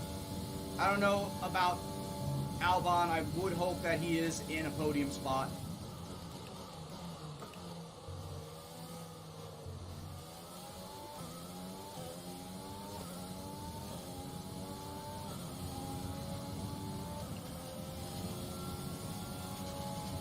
I'm catching Ocon and Perez. But of course, they are DRS piggybacking off of each other.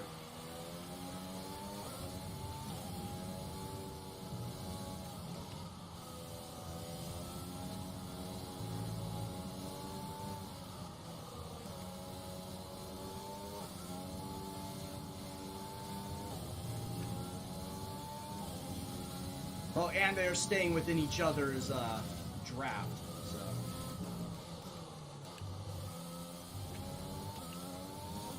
That also adds to it, too.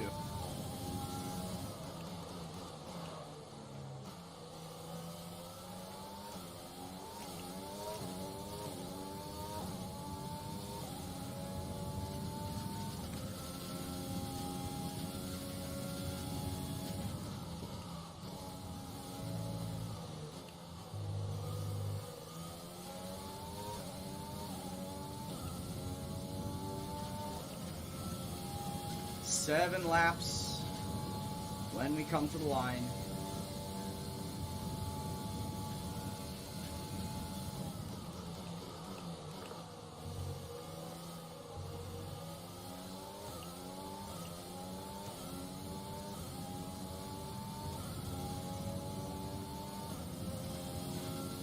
Almost caught Perez. Almost in his DRS zone.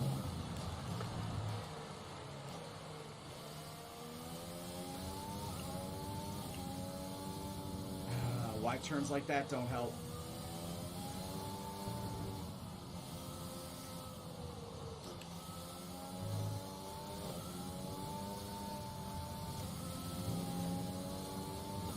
Oh my God.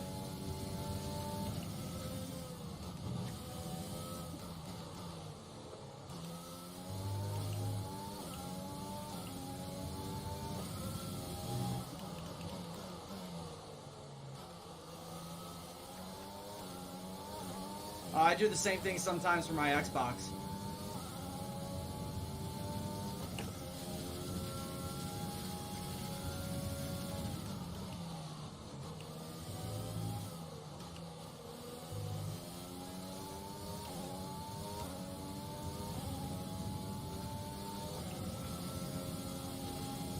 Come on, get me closer.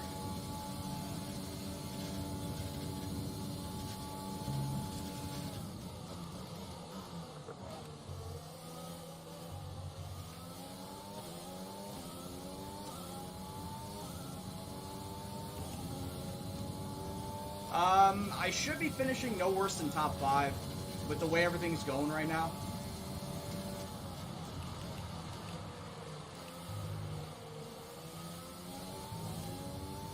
With how Albon's been racking up podiums as of late, though, I would assume that he's going to be top 3 drivers champ. We do have an outside shot as a constructor's title. We are currently 64 points behind Mercedes. I think something like 30 points behind Ferrari.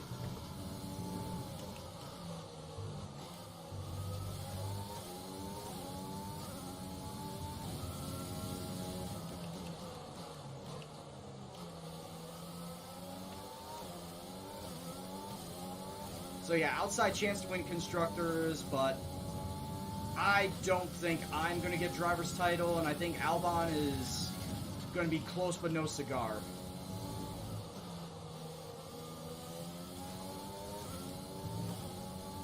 Ooh, I see a gaggle in front of me.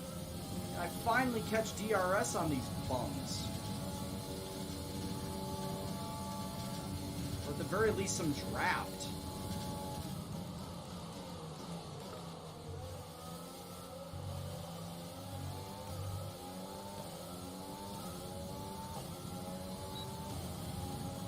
There we go. Finally got the DRS hit that I needed.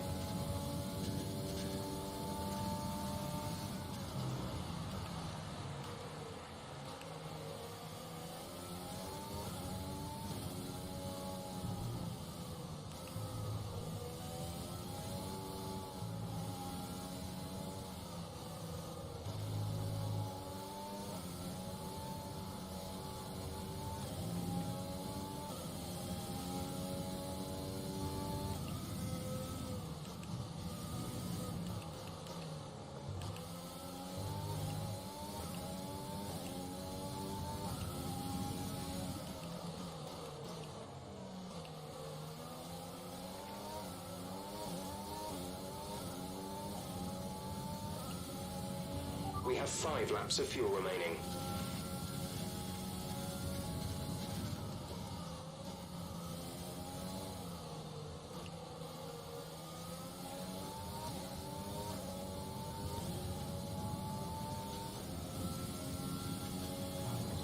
Pass these guys. I'm so close.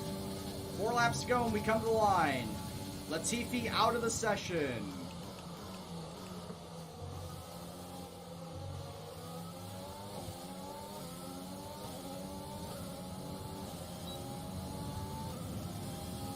And I got fastest lap. All right.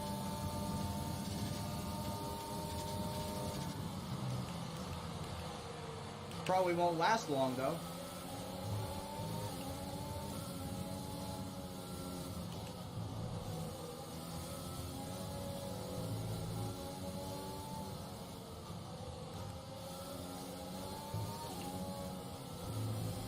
Come on. Staying with them.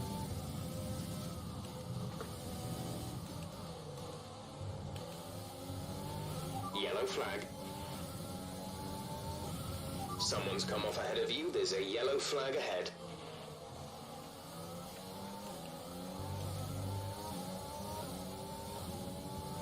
Green flag.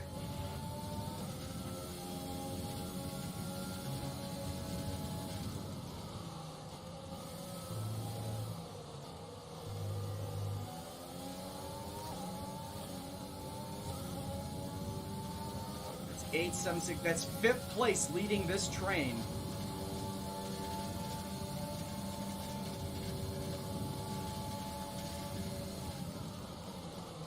That is, in fact, 5th place leading this train right now.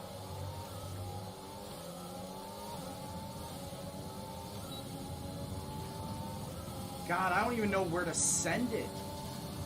I don't even know where would be a good spot to send it, is the problem.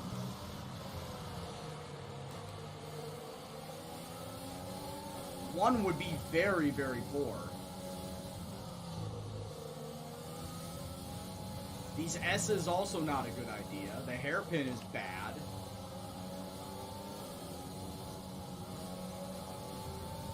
I pretty much gotta hope for my engine to power me back down past the spoon.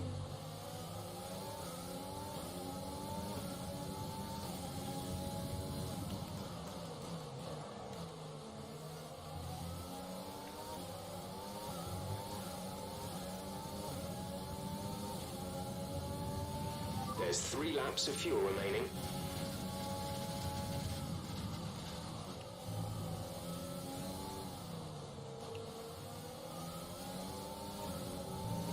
I think I broke too early. I could have probably passed Perez on this back straight.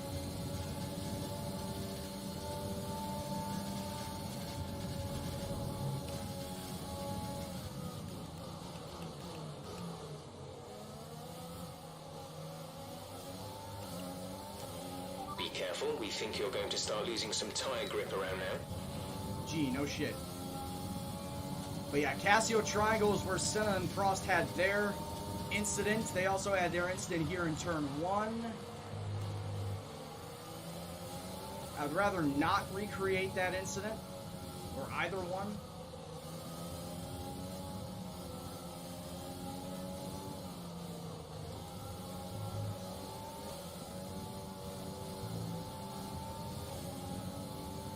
I would like to live.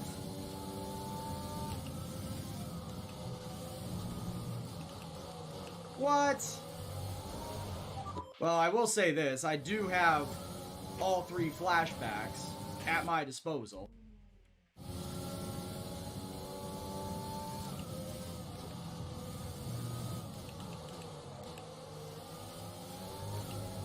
So that transgression will not stand, man.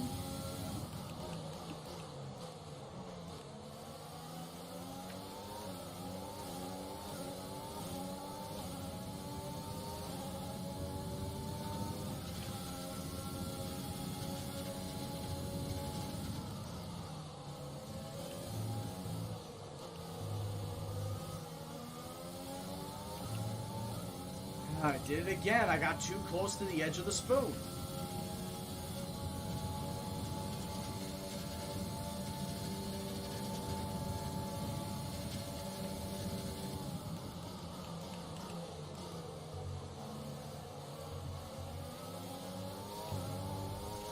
There's only one lap of fuel remaining.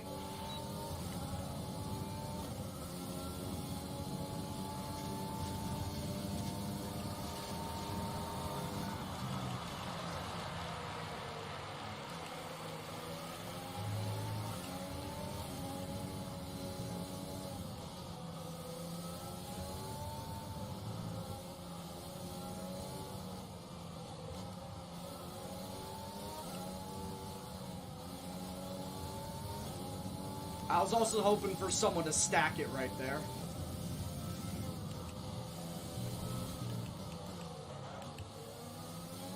I was hoping for someone to stack it in turn fuel. one. We'll be back on target soon. Don't wait too long to turn the engine down.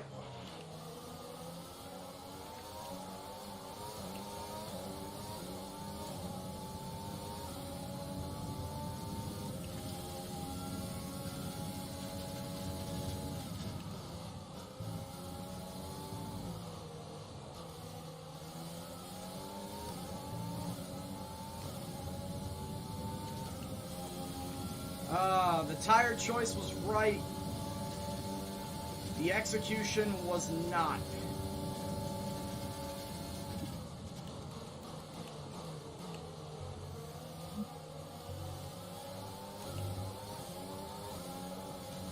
Hey, Albon won, though.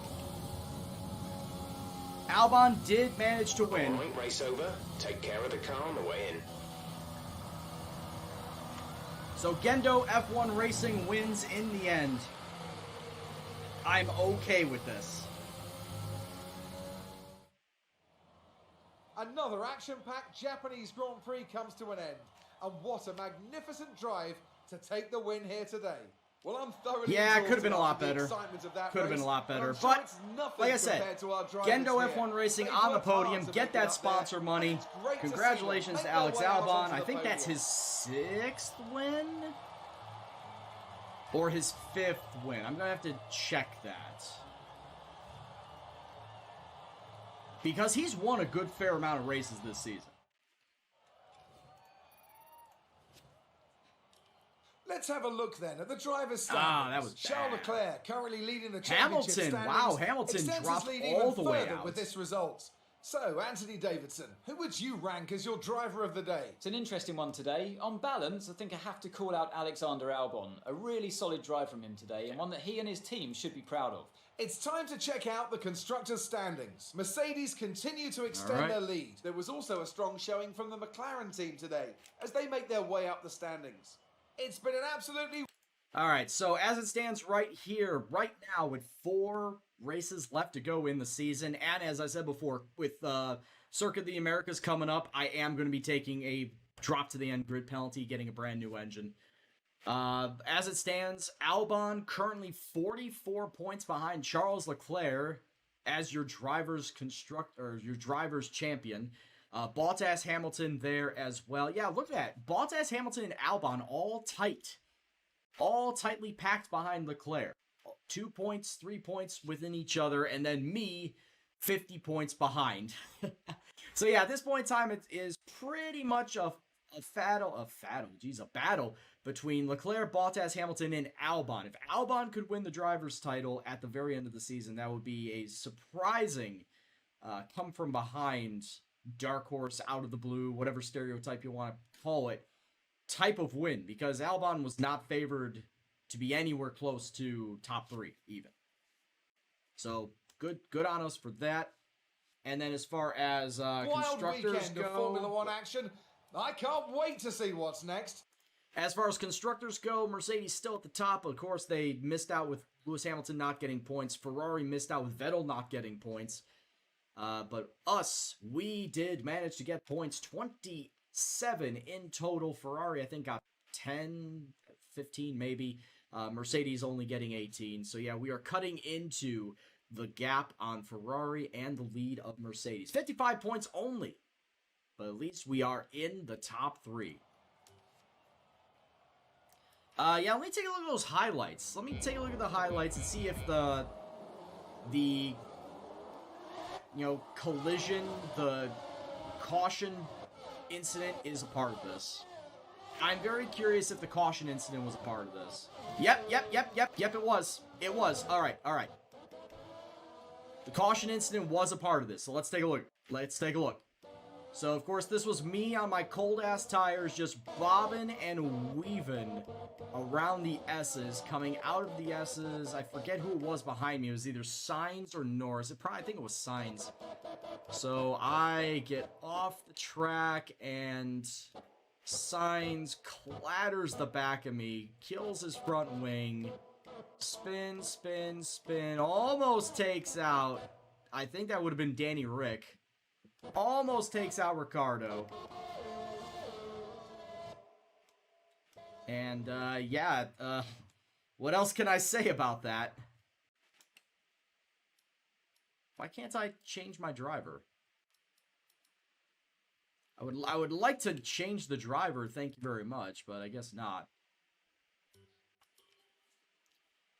Because I would have liked to have had a different camera angle than this. Yeah, okay. So yeah, I think that is grounds to say that it was me. It was on me because I was being a slidey shithead. It was definitely me being a slidey shithead coming out of the S's, and then Signs, or Norris, I don't know, goes and clatters the back of me and then spins out and kills himself. Race director. I did not get a penalty. I'm pretty sure I didn't get a penalty for that. Yeah, there's collision with Signs. Yeah, obviously I got the warning for the collision with Signs, and then 2 track limits. It was a very clean race. Oh my god. Signs, because he died in the middle of the track, he clattered into Gasly and clattered into Giovinazzi, and they both got 5-second penalties for him. Nicholas Latifi DNF'd. But yeah, this was a mostly clean race. Only 6 incidences, and half of them were me. But yeah, this one incident right here was the one that caused Giovinazzi with a 5-second penalty and Carlos Sainz 5-second penalty. Alright. So that was that. That was a thing. Didn't mean to. Good day today. Let's have your take on it. It's looking like the championship is already won. Do you think there's still time for this to change? This is F1. There's always time for change. How's your grid penalty going to affect your strategy going into the race? Well, Claire, this happened before the race, so it doesn't really matter right now. How do you feel after your teammate's victory? Are you happy for them, or do you wish it were you? Of course I wish it were me, but I'm still happy for him. A podium finish for your teammate. Will you be celebrating with them tonight? Of course, and I'm buying around for... I'm just not going to no-comment it. Well, here's hoping they're working hard to find some improvements. Huh. So I no-commented her twice, but answered 2 other questions, and she still gives me that answer. Rivalry has concluded, and we beat Sebastian Vettel on his way out of F1. Get fucked, my man. Sorry, not sorry. 1.62 million extra dollars added into the bank. Oh yeah, and also at this point in time, I will go